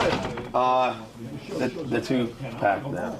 The 2-pack? Yeah, I told them to tell you to come at 8 o'clock. I was doing a whole bunch of stuff. I couldn't get over it. I know, and he's I don't know, because he's supposed to be at 8:30, 8:45. Who, me? Yeah, someone called me. Who's Charlotte? Is it Charlotte? She's gone. Let me go say hi to him real quick and I'll run out. All right. Well, let me go talk to him. Right. This is kind of weird. What's kind of weird? What does the guy want from me? I want to go home. I know, but he wants to come here and just say hello for a second. He says he got out of bed. He got out of bed. He was on another radio station all Let's bring morning. him in here and tell him he didn't just get out of bed and throw him out. He didn't just get out of tell bed. John to throw him out. You throw him out. You can't throw the guy out? I can Are you if you so much want. of a pussy No, you I can't throw out Scott Baio? I can. But it's not his place. I can. I just want to make sure that's what you want me to do. I just want to Tell him. Get him on the phone. You can tell him Put him on the phone with me. He's had too good of a life. Yeah, Scott, hold on. I gotta get you on the phone. Come here. On the phone? Yeah, come here. Yeah, he's having too good of a life. Hey, especially if he walks in here this time of the day. He just strolls in when he feels like Yeah, hey, I think I'll do the show at 10 of 10. Yeah. I'll keep Howard around for another 2 hours. Like, I'm not exhausted. Like, I'm not a human work being. on this show. Hello, you're on the air. Hello. Who is this? Hey, it's Scott Baio. Scott. Hey, Scott, no offense, man. Yo. You go on another radio station all morning. Yeah. Don't pretend like you just got up. I didn't say I just got up.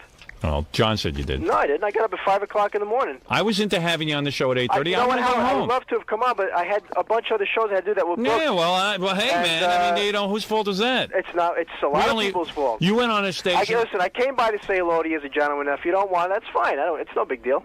Hey, easy. No big deal. I saw Robin yesterday in the hallway. I said, Yeah, you showed up at noon. Howard. You showed up at noon. Oh, yeah, I know that, but because I thought you went off at like 11 sometimes. So why would you show up at noon? Because I showed up at what time did I show up, Robin? It was about 11:15. It was about 10:30. Was it really? No, it wasn't any 10:30. So you did all the important stuff first, and then you come to me. No, I just had stuff that was booked. And, You didn't know about it? What? You didn't know about it? When you agreed No, to come here at 8? they made the itinerary for me, and I just came out to New York because I was working. Yeah, but meanwhile, this show is so much more influential. I understand. I understand, but they didn't. Unfortunately, they couldn't work it out with somebody who was talking to you that deals with your show. So I just came in and thought I'd pay my respects to you as a gentleman. Say, hey, Howard, how are you? Yeah, it would have been cool. And I mean, I want to. You know, I want to ask you about. You talked about me for a long time. I just wanted to come in and It see would have how been you doing. good. Well, okay. But what am I supposed to do? Am I supposed to stay No, here you're all not morning? supposed to do anything. I just want. All right, you want to do shake 5? your hand and say hello. You want to do? Do you think Scott will roll a booger and put it on his nose and come in? No, I don't think so. I don't think he needs to do that. All right, you want to come in here and explain Why you're late? why you were fast in bed with Aaron Moran? Absolutely. All right. You have 5 minutes. Go ahead. All right, hold on a second. I'm too curious. I like to hear a guy explain that he's good in bed. Yeah, like that works. I know he's busy. I got stuff to do also. Oh, there he is. There's Scott. Hey, How you Scott. doing, How you Good to see you. All right, sit down. I just wanted to. No, I just don't want to be here. You know what it is? I don't get any respect. I don't. No, I don't. No, I don't. I don't want to sit all morning and do a. Sit down.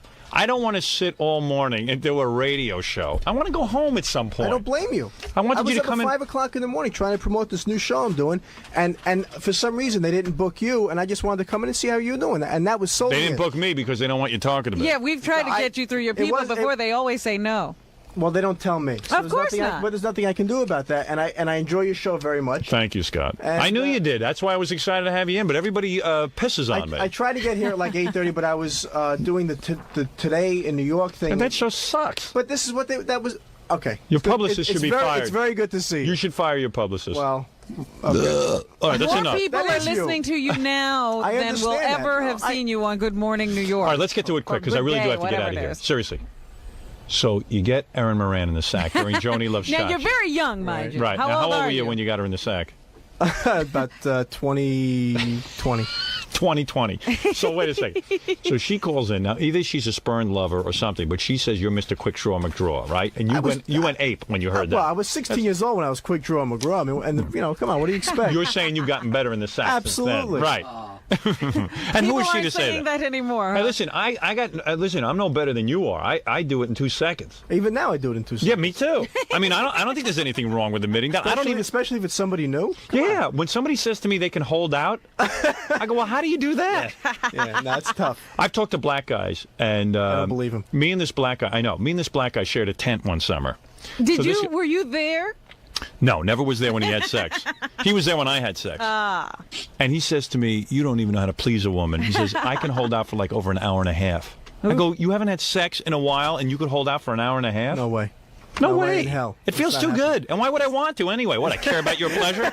And why would I do that? So were you in love with her or something? No, I was just, it was the time. It was convenient. Right. She's a nice girl. I hope she's doing okay. I don't know where she is. Yeah, she seemed kind of angry at you or something. I'm sorry if I hurt her feelings or for whatever reason she's angry at me. I have no idea. But she you was did her and you went on with your life. No, but I went out with her for a while. Right. She was, her family was very nice and we got along. And wasn't that weird though? I mean, like you're doing that show with her and then you very gotta, strange. and then you're having sex with her. Very strange. Yeah. It was very peculiar. And then you moved on to like Pamela Anderson. She was in here and she didn't even want to talk about you. I know.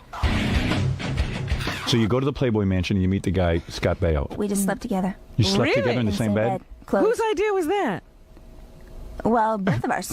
And then did he say, come on, I'm really horny, you got to help me out here? No. He was like a gentleman. He was a gentleman. See, that's a cool move. I did that once. That's what I'm thinking, that he did I did that. Why not? How come you're real bitter? No, not bitter at all. You don't want to give him the attention? Something happened there. Something must have happened. You dumped Something him? happened there. No, he dumped you. I'm totally cool with it. You were in love with him?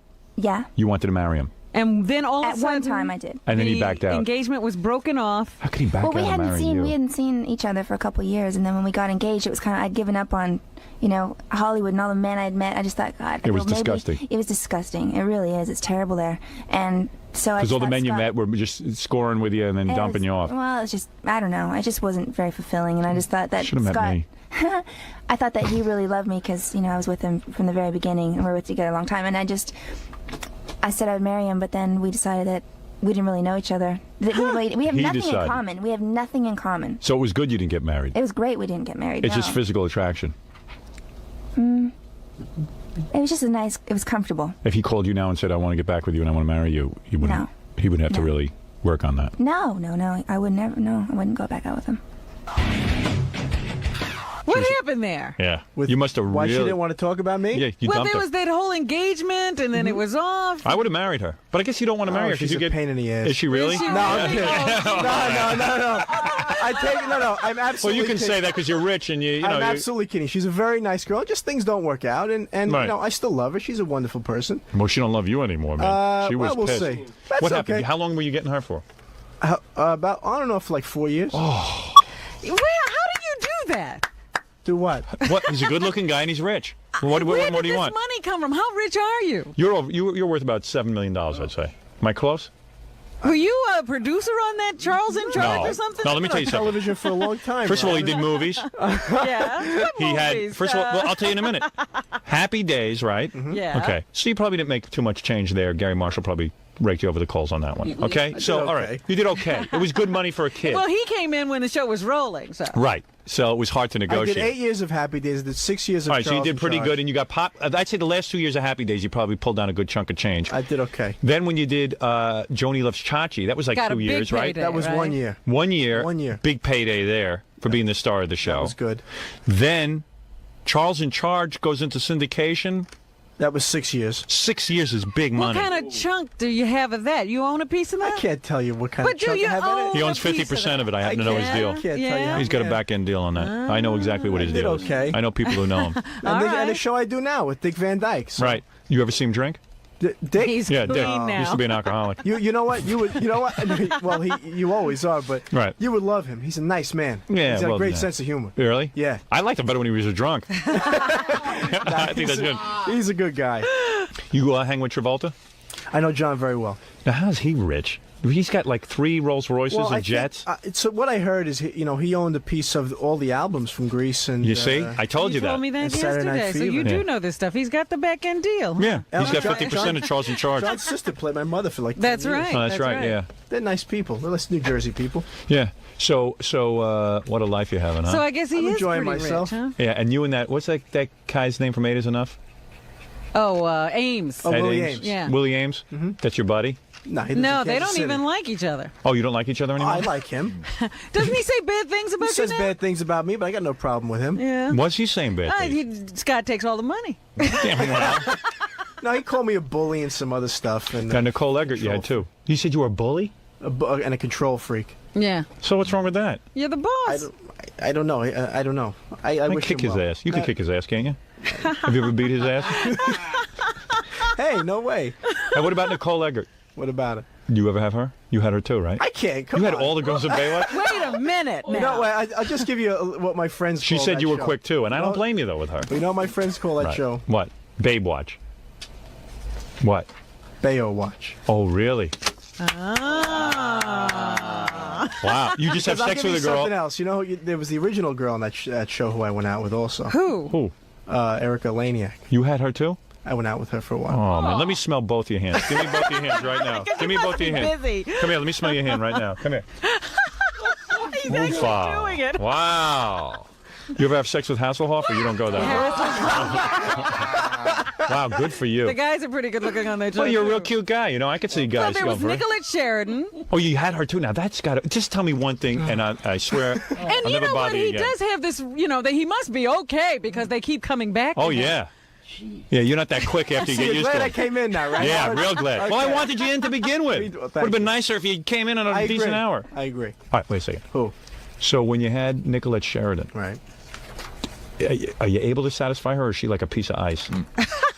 You know, it's a very good observation. I see her as laying She's there. a tough girl, but she's the tough. She's a nice girl, but She's a very- tough sell. Yeah. Yeah, you got, and she's You got high to maintenance. perform for her, huh? Is Yeah, that what you're talking and about? high maintenance. You got to take her out a lot. There's no such thing as hanging around. I just want to hang out on a Sunday. Right. These girls at work. Is that what you're saying? No, not these girls. Let me tell you something, pal. If I was single, we would be hanging out together tonight. I'll take you out tonight. Yeah. Oh boy. I'd That's get the into end trouble. of your marriage. Oh man. I wouldn't do that to you. Sure you Just would. go out and have- If you didn't, I wouldn't have having a good time. Yeah, why is he going to go out with you? Like, what are you going to do tonight? Who are you going I to be don't out know. with? I got some buddies of mine in here from L.A. that are from New York. We're going to go to a couple of places. Oh yeah? Are I they don't jerks? even- Are they what? Are they jerks? My friends? Yeah. No, they're cool. No, they seem like nice guys. Are they the same guys I met? guys, with? yeah. No, I hang out with jerks.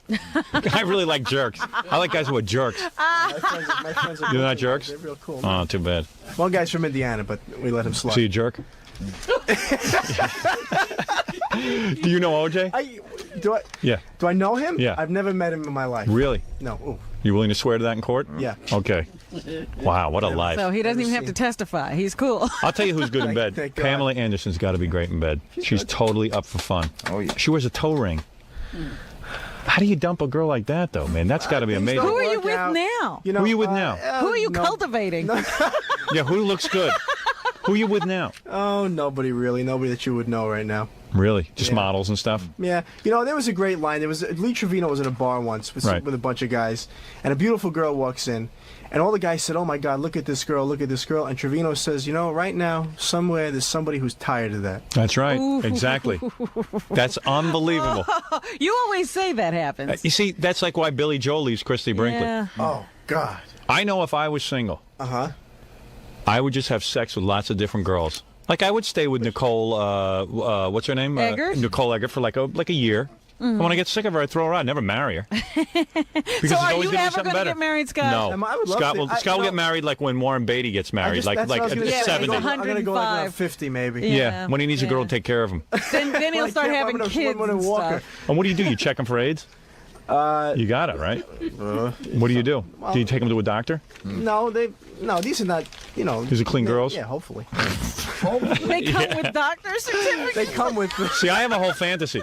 Like, if I was single, I would say to a girl up front, like, get her. I'd, like, make out with her and stuff. Maybe go to third base. And then I'd say, look, if you want more, you got to go to my personal gynecologist. That's all you can do. You got to stop. Now, Right? you could do that like 2 o'clock in the morning. Yeah, I'd let her pleasure me in some ways so I could take the edge off. And then I'd get her right over to the doctor the next day. And how long does an AIDS test take? 3 days? I have no clue. And I'd have a doctor, like, just standing there. Have one at your house. Yeah. Yeah, he's got a lab. Great. I travel with a gynecologist. How great would that be? You know, most people are setting up studios. Howard has a lab. Yeah. Imagine that lineup. Nicole Yeah, I mean, Eggert. it's pretty impressive. God. Pretty impressive. All right, give me a break here. How many? Don't you want to kiss him? Yeah, let me kiss you. How many girls on Baywatch are 3 input girls? Oh. You don't have to tell me names. How many of them are 3 input girls on Baywatch? All of them. All of them. Oh. Wow. No kidding. No kidding. Good for you. Thank God it's Friday. Yeah. All of them are?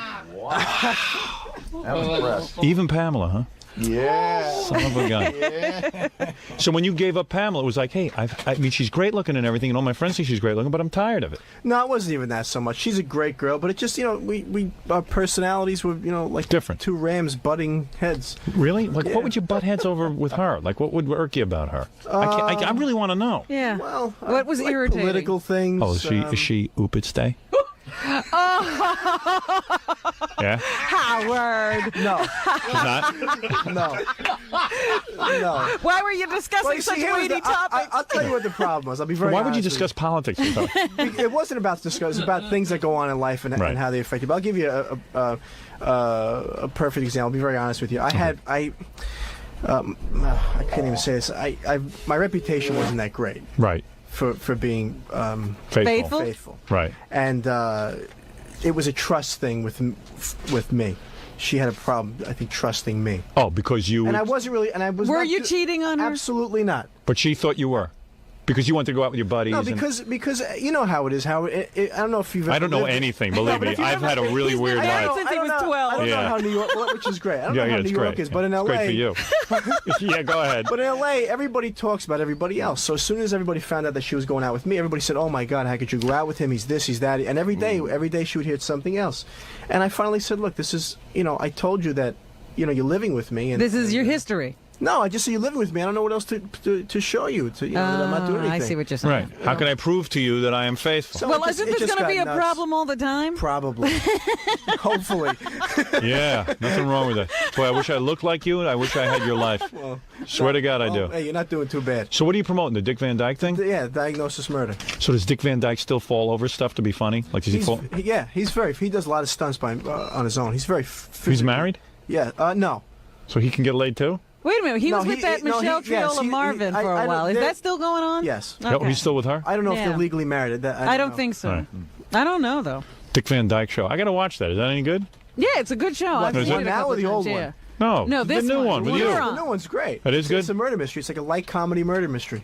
Oh, like comedy murder mystery? Yeah. What do they do? They kill people on there? No, we don't. Somebody else kills people. We got to find out who it is. Oh, you're like the detective? We play doctors. Oh, super. I like that. Thank you. Does he ever talk to you about doing stuff to Mary Tyler Moore when he was younger? No, he doesn't talk about that. He just talks about people that wanted to go out with him and he never took them up on it. Yeah, because he sees what you're doing.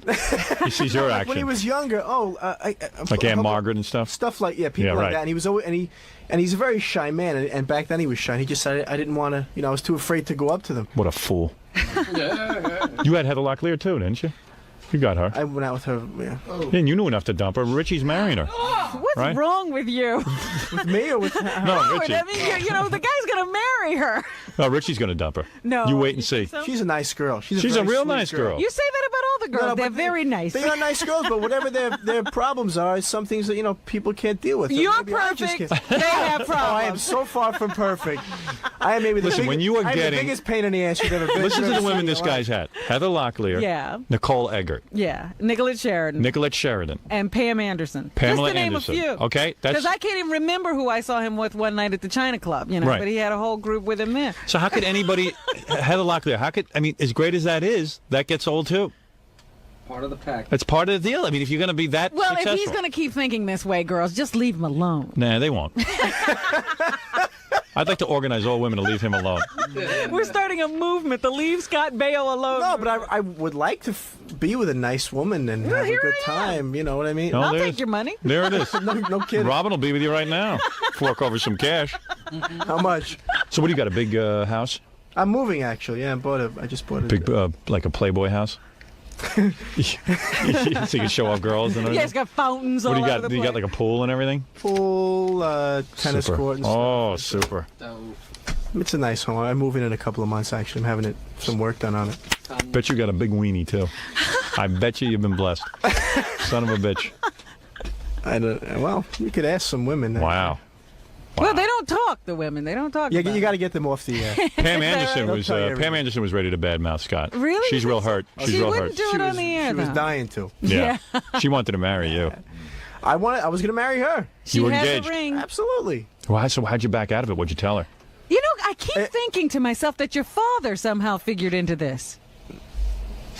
No. He didn't talk you out of. He didn't propose to her for me. No, but he didn't talk you out. Oh, of, absolutely or- not. No way. It just fell apart. It just totally fell apart. So how'd you break it to her? Did you just go, hey, it must be great to break up with a girl like that and have her cry? over Have you? her angry Actually, and upset. no. She told me. She said this Really? is not working. I went, okay, Yeah, who cares? goodbye. I've had you for 4 years. Boy, you were real broken up. First time you see a girl like that naked, does it blow your mind, or you're so used to it at this point that everyone's got to look First time like I that? see any girl naked, it blows my mind. Okay. That still happens. If my wife ever gets cancer and dies, I'm right over at your house with It's you. like jumping out of a plane. It's exciting You're every gonna time you ask do it. Scott to console you. Yeah. You're going to be I my would love first to hang guest. out with you, man. I Oh really would. man, you have never partied until you party with me, my friend. I believe it. Jackie, tell him when we were up I in saw Cleveland. you one night at On the Rocks in L.A. Oh yeah. And you had everybody with you, and You saw me there? Yeah, and I was going to come over and say hello to you, but you went out the back door or something. And Yeah, I I'm- The missed you. place where Jessica was in the bathroom? That's where I had her dress off. Let me tell you something, my friend. Really? You think Just you and her? I'm on the dance floor. I took the whole damn dress. She wasn't wearing panties. I already got the stockings off. Bam, Pull the naked. dress up over her head. Every My friend guy on the Steve floor does was stuff like that. Oh yeah, My buddy Steve. I'm just like that guy. I'm a real jerk. Just like Steve. No, I know how to party with you boys. Oh yeah, Well, let me know when you want to go. I'm a playboy. Well, the next time you're in L.A. and you're hanging out, you'll have to call Scott. I'm going to call you next time I'm out there. Okay. We're going to really party. I'll show Absolutely. you. In New York, I'm married. Out in L.A., I'm single. All right, I got it. That's you're damn right. How many miles do I have to be out of town to be single? Somewhere, I think, when I fly over like Cleveland, I think I'm single. You don't have the 48-state rule anymore. Yeah, it's past the Mississippi, and I'm single. All right, Scott, I want to congratulate you on all the girls you've scored with, number one, all of your money and possessions, and also, of course, on the Dick Van Dyke series. I will watch it now. Thank you very And the much. next time you're in town, come by at a decent hour. Next time I will definitely plan to be. I apologize for interrupting your show and thanks for No, having listen, me on. well, you're a good sport about that. Boy, do I want to hurt you. You know what? When we go to commercial, one of the guys will hold him. You punch him. Yeah. I'm going to pink belly you during the commercial. Will you? Yeah, I'm going to smack you. I'm going to Robin smack you hold it around a down? little bit. Well, you can handle yourself, right? You know karate, don't you? I know. Well, I could fight. What is it, Ralph? There's a girl here who's with Scott and them, and she wants to come in and take her top off. What? Really? Who's the Yeah. girl?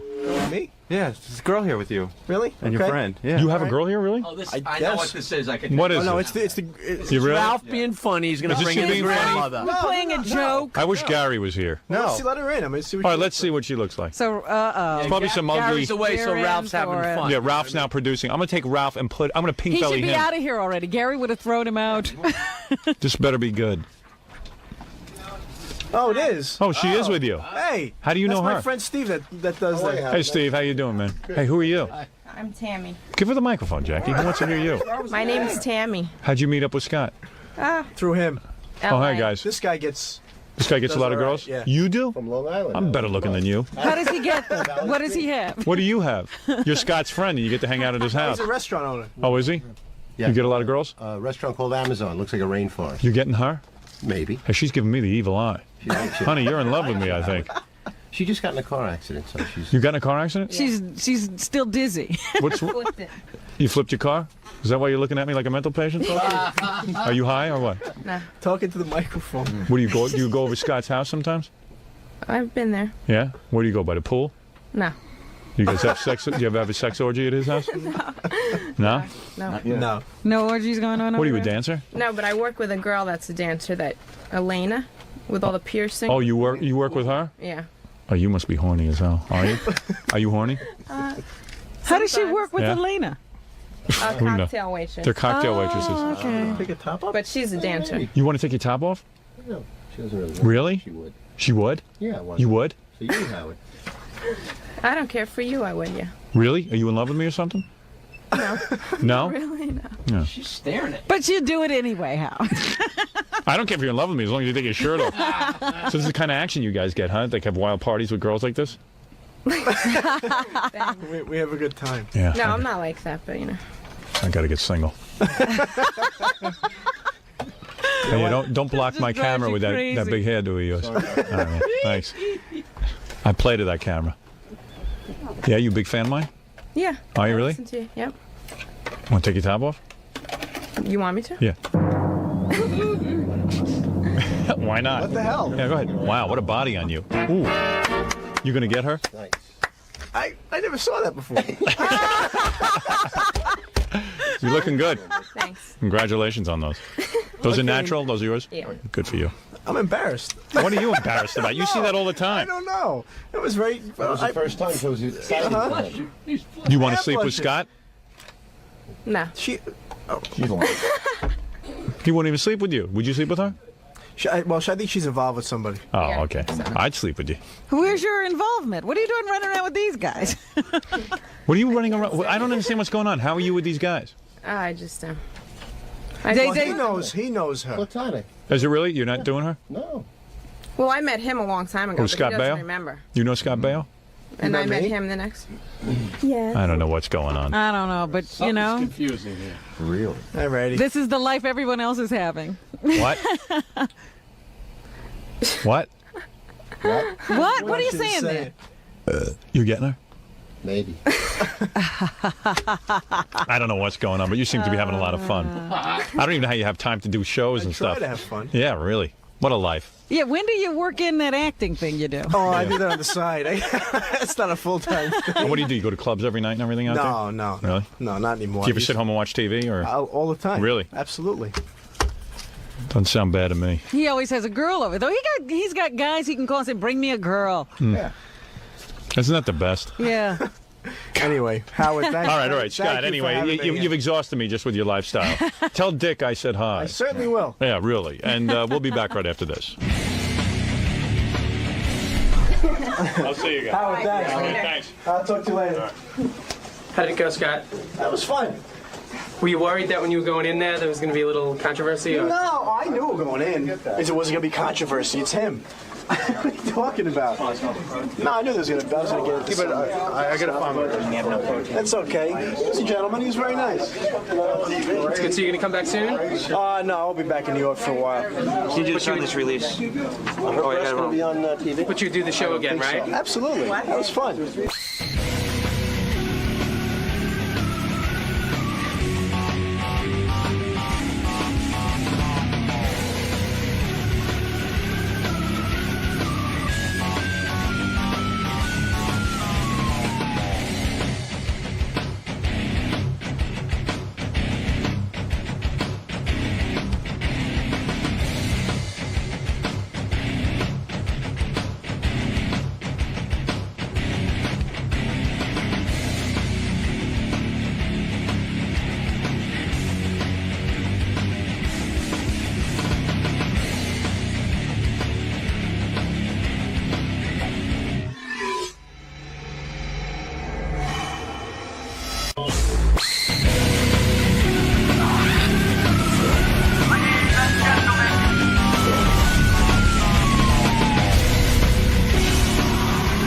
Hey, guess who's coming in today? Who?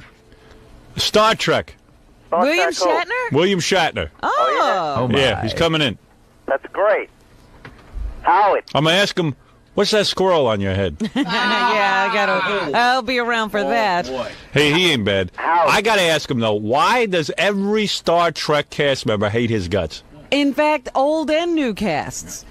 I understand that somebody from the new movie is upset with him. Everybody, I never saw a guy. Everyone who works with him hates him. I hate him already. Well, first of all, I should tell you some funny things about him. Ralph read the book, so we're just going over some William Shatner notes. Yeah. Do you know that after Star Trek ended, he really was hurting for money? No kidding. And he had to go back to the theater, and he used to live in the back of a Chevy truck. He like drove a Chevy truck, and he would like sleep in it. No kidding. This is after Star Trek. Yeah, because, you know, I just see... You know, that makes sense because back then those guys didn't get paid a lot of money. Well, also... and Star Trek was a failed series. But you think that you can use the recognition to get you something.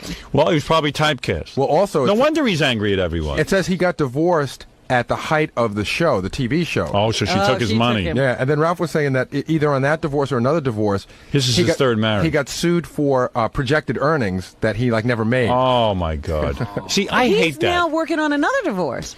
Yeah, he's divorcing Marcy, the beautiful Marcy Shatner. But I got to tell you something about William Shatner.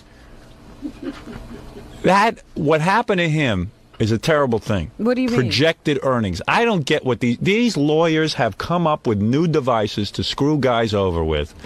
That is unbelievable. You know what? You can't have it both That's ways. like saying, excuse me, Robin. Oh, you can't have You it both cannot ways. tell me that a guy, you're going to predict what he's going to make, and you got to pay up on what he's going to make? Let me just say this. How dare one minute you. You're yelling that women have to get a contract. They got to get They that do. marriage They gotta license. have a marriage Now, license. when a person gets married, they're supposed to be getting married for life. All right. Yes, but you know as well as I do, no one's married for life. Only Sucker Stern. Howard. Guys, I have 5 words for you. Prenup. Come on into our guest lounge. We've been waiting for you. No. This is the guest lounge? Can I step outside? How you doing, John? I'll let him know that you're here. We'll get on to you in a second. How you doing? Okay. Gary. Hi. How you doing? Hi, how are you? Howard's show. I don't know. Was that for the show? How you doing? Let me see your comb or something. You guys want anything to drink, eat, No, anything, no. coffee? Cup of tea with what in the cream? Lemon for me. You guys want coffee? No. Okay. William Shatner is...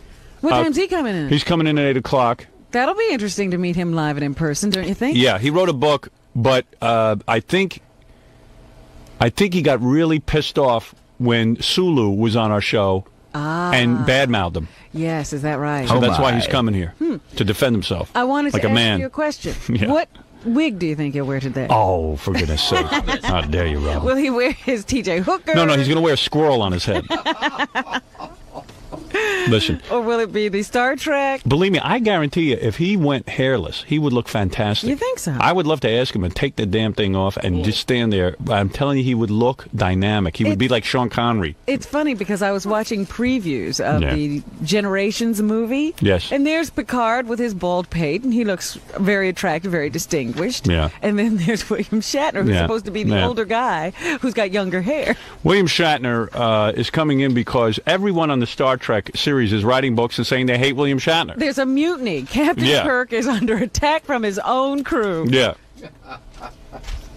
There are always rumors that he and Leonard Nimoy had a problem with each other. They did. He writes about it in his book. Is that right? Well, what happened was, in the beginning, Leonard Nimoy and Captain Kirk even had a thing built into the contracts in the movies that they had to get equal pay. Ah. They stuck by each other. Uh-huh. Like a favored nations clause. Yes. And I don't know, at some point, Shatner started making some money, and things started getting really stupid because Leonard Nimoy would not do Star Trek 2 until he felt the proper storyline was being developed, and it was getting to be a real pain in the ass. Yeah. And it was getting to the point where Leonard Nimoy was always calling Shatner over little things in the scripts, and finally Shatner said, you know what, who needs you? He just wanted to go in there and do the day's work. Right. Leonard Nimoy's fighting over words in the script? I think so. That's what we have to ask him about. Huh. Because I know he directed Look, either a couple of those. Exactly. Either everyone on fighting with himself? either everyone on Star Trek was a pain in the ass, It sounds like it. or William Shatner was a pain in the ass, and we'll get to the bottom of it. Bill Shatner's here and ready to roll. Is he? He wants to come right on. Does he? Oh, my. Oh, we All want right. him. We want him right in here. Bill has written a book. I call him Called? Bill. Star Trek Movie Memories. William Shatner with Chris Kresge. I don't remember Chris Kresge from the show. Me neither. Well, no one from the show is willing to work with William. You think I got to call him Mr. Shatner or No, Bill. Well, he's a little bit older than I am. He likes to pretend that he's still, you know. I should call him Captain.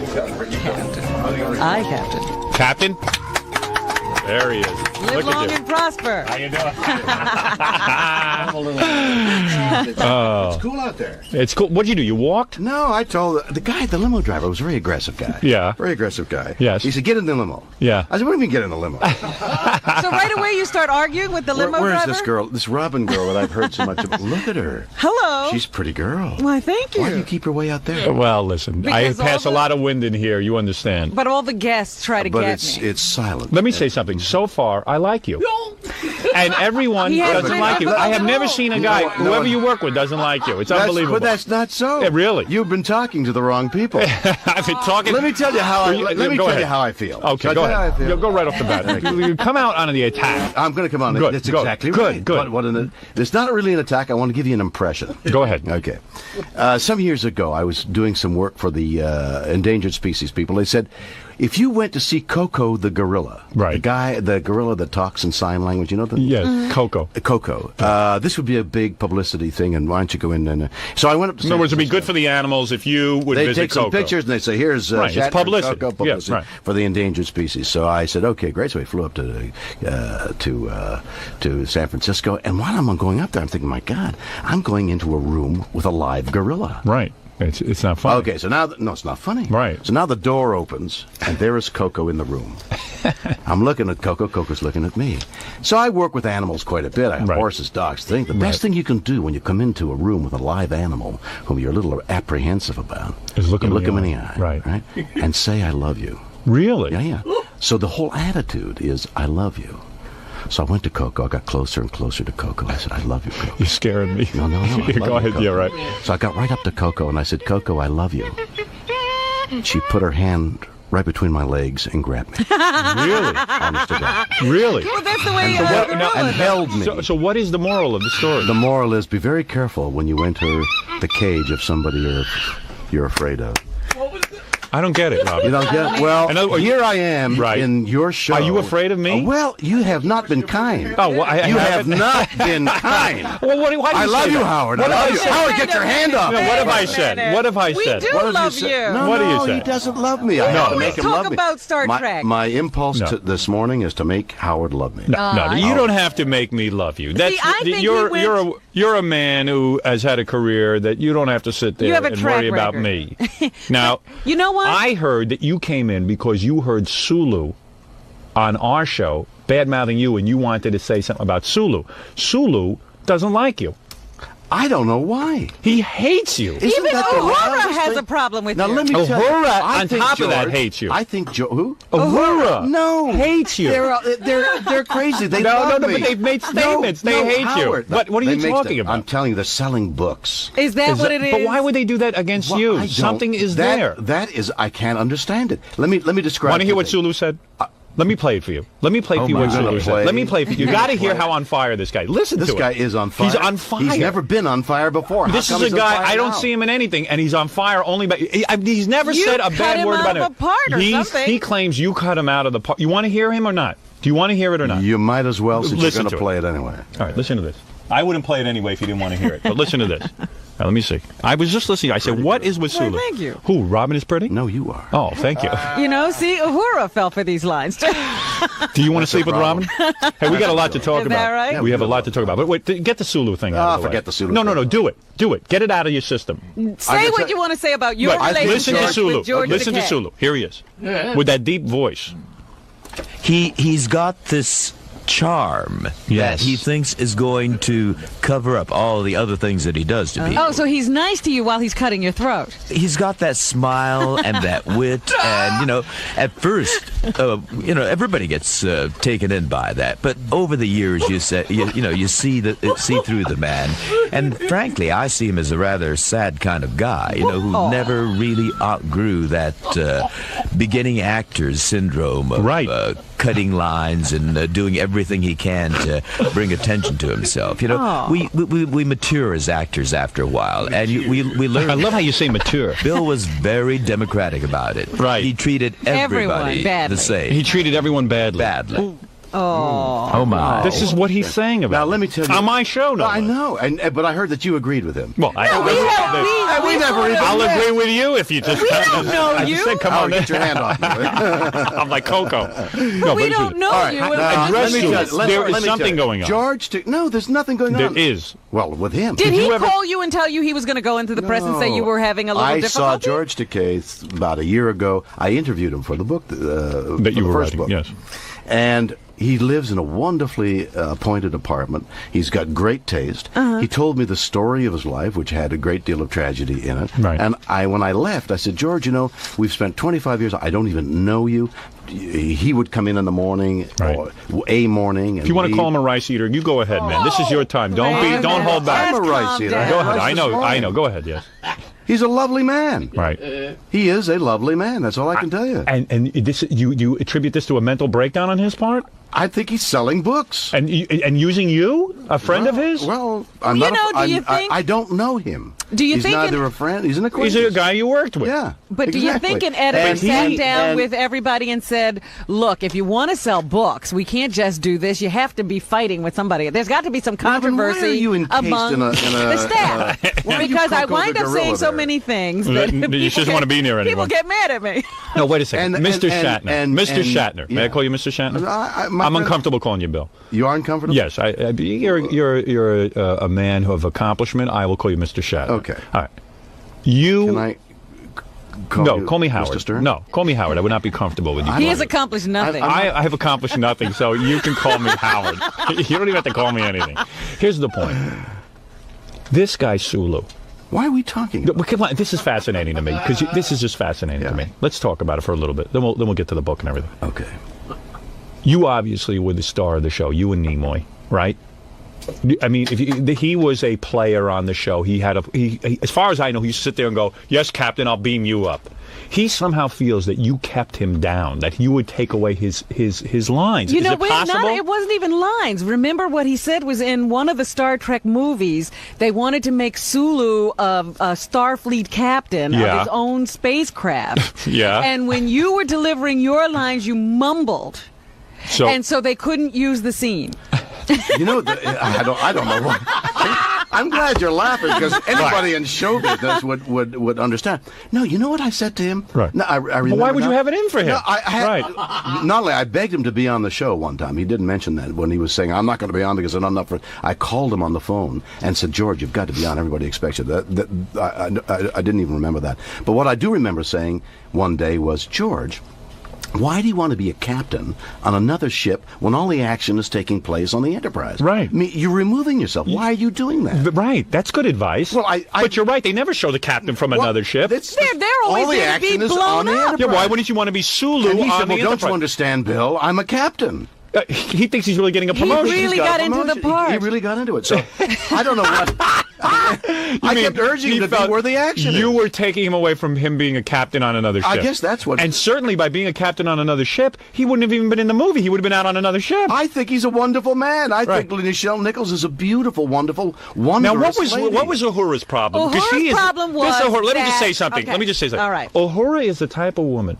She has nothing bad to say about anyone. Right. Gene Roddenberry was doing her behind his wife's back. Yeah, and even the wife didn't have anything wrong to say about it. Exactly. Yeah. And Uhura was treated like common dishwater by this Gene Roddenberry. He dumped her off. Thrown out with the baby. And she only got nice things to say about him. The only two people she says bad things about. Who's the other one? Me.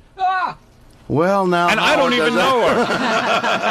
All right, let's review. Let's review so far. Let's review where we're at so far. Yeah, we're reviewing already. Yeah, George is cuckoo. I didn't say that. Are you saying that? No, I didn't say that. I said George is a lovely guy. Now, you misquote? All right, go ahead. Okay. All right, let me just tell you what. All right, now tell me what Uhura's problem. The last time I was with Nichelle was at Nichelle. my house. Yes. Well, I call her Nichelle. I've known her for 25 years. And no one breaks the news to her that she's not a sex symbol anymore, and she thinks she's writing a book like every man is after her on the planet. Am I right? I can't even. Come on, you got to know. Did you ever do her? Let me just tell you. Did you ever get her? No. Yes. Not interested. No, yes? You never got at all. No, Nichelle and I were great friends. You got to second base with her, did you? Never. Second base, not home. Never made home. Never slid home. But ever think about it? No, used to think about it. Right. Not anymore. It lusted in my heart. Yeah, right. What happened She there? was in my house for Thanksgiving a year ago. A year ago? Line dancing. I come up, you know how you go back and forth. You line dance in your house? Line dance, a big house. house. What's going on there? What do you have, a mansion? No, small house, but a large floor. And you do line dancing in your house? Well, I had the band there, and we were You had a band in your house and we're doing line dancing? dancing. With Nichelle Nichols? And what? And she was there. And at the she house. was there. You invited her into your home to break bread. Come to the house for Thanksgiving. Break bread, break a turkey, and break my head. Really? You know, everything. So we're line dancing. As I pass her by, I said, Michelle, I love you. She says, I love you too. And that's the last time I saw her. All right, let me tell you what her problem is. Do you think she's angry that she's built like a Klingon now, and she used to be stacked, and guys would really look at her? Do you think that's the problem? That's bad, Howard. That is bad. Howard, that's well, bad. it was kind of funny. You're doing Coco the girl. She lost her looks or not? True or false? I think that a woman matures and looks differently and more and wonderfully in different ages. Did you ever see her in the sack with Sammy Davis Jr.? Sammy was a wonderful man. Did you know that she was doing Sammy? She says it in her book. I didn't know that. Oh, I yes. haven't read the book. Oh, Are you yes. kidding me? Well, anyway, what her problem with Bill is... What is her problem with William Shatner? She did it her way. Right. Yeah. When he wrote his book, right, he went and interviewed her. And right. asked her a lot of questions, I guess. Right. And then he went off and wrote his book. Then she wanted to write a book, and Bill had already exposed the affair between her and I Gene didn't Roddenberry. read the book. I did not expose. Well, that's what she says. No, I didn't expose the affair. She told me. In fact, I didn't know she was having. She an affair. said that was her story to tell, and you should. I So why never is she told her. mad? Oh, she told me that somebody came into the room while she was with Roddenberry, and they treated it as a joke. So I thought it was a joke. I had no idea she was. So why is she mad at William Shatner for that? Because he was going to steal the story for his book. He used it in his book. She better read the book because I never. Well, said that's what like she it. said. Well, what are you going to do? Are you going to smack these people around when you see them? No, I love them. You don't understand. If I you know asked somebody Sulu for 25 years. wait a second. I asked Sulu what would happen if you and him met now. Yeah. And here's what he said. Yeah. Listen to this. You got to hear this. You have to hear these things. Where are you in all of this? Well, I'm just not listening. But listen to this. This is beautiful. What do you think will happen if you run into Shatner at a party? One of those fancy Hollywood parties. Let's say you just happen to go Bill somewhere. would, if there are a lot of other people, and particularly the press around, he would come up to me and embrace me and say, Georgie, how have you been? Oh, really? Oh, you look wonderful. And what would you do? It's all a performance. That's mean. Yeah. That is mean. Because I would say, George, how are you? You look wonderful. Because he always looks wonderful. He runs a lot. He's a long distance runner. He looks he's good. A wonderful. He's a great looking guy. It's hurtful what he's saying. Yeah, it is kind of hurtful. It is. Yeah. Why would he say that? Why are they all That's what I'm asking you. That's why I'm asking you. But that's why I'm You asking don't understand. Okay. First of all, So you're blowing off wait, Sulu. Howard. All right, go ahead. Let me Go ahead. tell your audience. This is what a couple George of always things. accused him of. He You say- never gives him any time. Let me. You're not giving Sulu time. He's trying to get your attention like a child who misbehaved. Let me tell you a few things, and then we'll go on to any subject you want to. All right, okay. I can't believe... November the 18th. Go ahead. Which is? In a few days. It's Tisha B'Av, November 18th. Tisha B'Av? Yes, go ahead, yes. And November the 19th. The Klingon holiday. Tish B'Av. Yes. Okay. Okay. And on Tish B'Av, the Star Trek, the movie Generations is opening. Yes. Oh, now that's going to be where you meet, what's his name? Picard. Right. Okay. Picard, who has a real bug up his ass. True? No. All right, we'll talk about that. The two Patrick Stewart's a captains got wonderful along? guy. Great guy. We're not going to read any books? No. I bet you we get the other... There's no Wouldn't it be book in awful this if Patrick movie? came on here and said, that's Shatner. He's going to meet me at a party and say, oh, Patrick, you look wonderful, but he doesn't mean... Leonard Nimoy and you do not get along anymore. Leonard Nimoy and I love each other. Really? Really love each other. Was there a falling out? No. You didn't write about it in your book? No, I loved Didn't he get to be a pain in the ass because you started overanalyzing the scripts and you got fed up with them? No, I love him to overanalyze Really? the script. You do? The scripts need to overanalyze. Okay, go ahead. All right. You notice this total equanimity. There's nothing wrong here at all. Right, yeah, everything's Okay, calm. Everything is beautiful. Right. There's never been a problem. On the same day. There's Do always you a wish problem. that Sulu had been in Hiroshima Oh, and had never lived? Do you That's secretly wish not that? right. You do not wish for I that? do not wish harm to anybody. Really? Even though he Honestly, badmouthed you? No. Well, you're different than I am, man. Well, you're on Look, Easy Street. he was the captain of the Star Trek. Yeah, big am deal. different from you. You are. It was a big deal. I'm telling you. Because the same day, around the same day of November 18th, Yes. Star Trek Movie Memories, the book, is coming out. Is that right? Did you write that book? I wrote that book. Oh, really? I wrote that book. Chris Kresge and I. Chris Kresge, yeah. Well, you don't What laugh did he- like that. what I did wrote Chris the book. do on the Yeah, show? I never saw him on that show. Yeah. He was really Sulu. He had put this little makeup on. He was Right.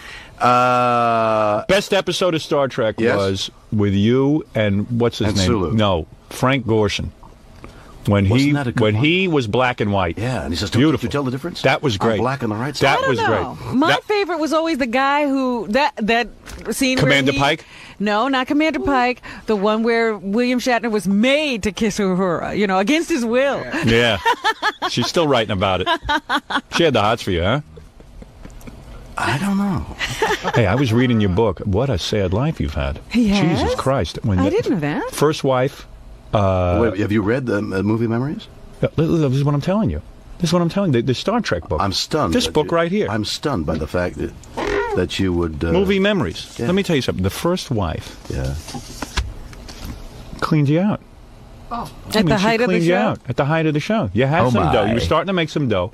And the judge says, good for him. Listen to this, Robin. The judge says, you're a big star now. You're going to have a lot of future earnings. And he makes you pay for future earnings, which you didn't get. True? True. Is that right? Well, what are the laws coming to? Sadder things have happened to other people.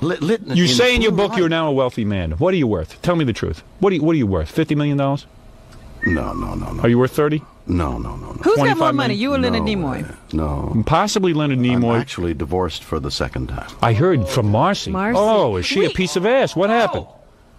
She was a knockout. We used to watch you guys on the Promise commercials. So bad. I can't believe a nice Jewish boy like... Oh, come on. How did a nice Jewish boy like you... Half Jewish. It was the other half. You deny the other half. It was the other half. Well, there's no use saying you're half Jewish because you look completely Jewish. I look like a money whatever that half is. I look like a money You've got it in your pants. Marcy was a piece of ass. True or false? I can't describe my ex-wife in those terms. Yes, you could. No, I can't. You were attracted to her because she's an attractive. She's a beautiful. And you put her in commercials. And put her in. I didn't. She got her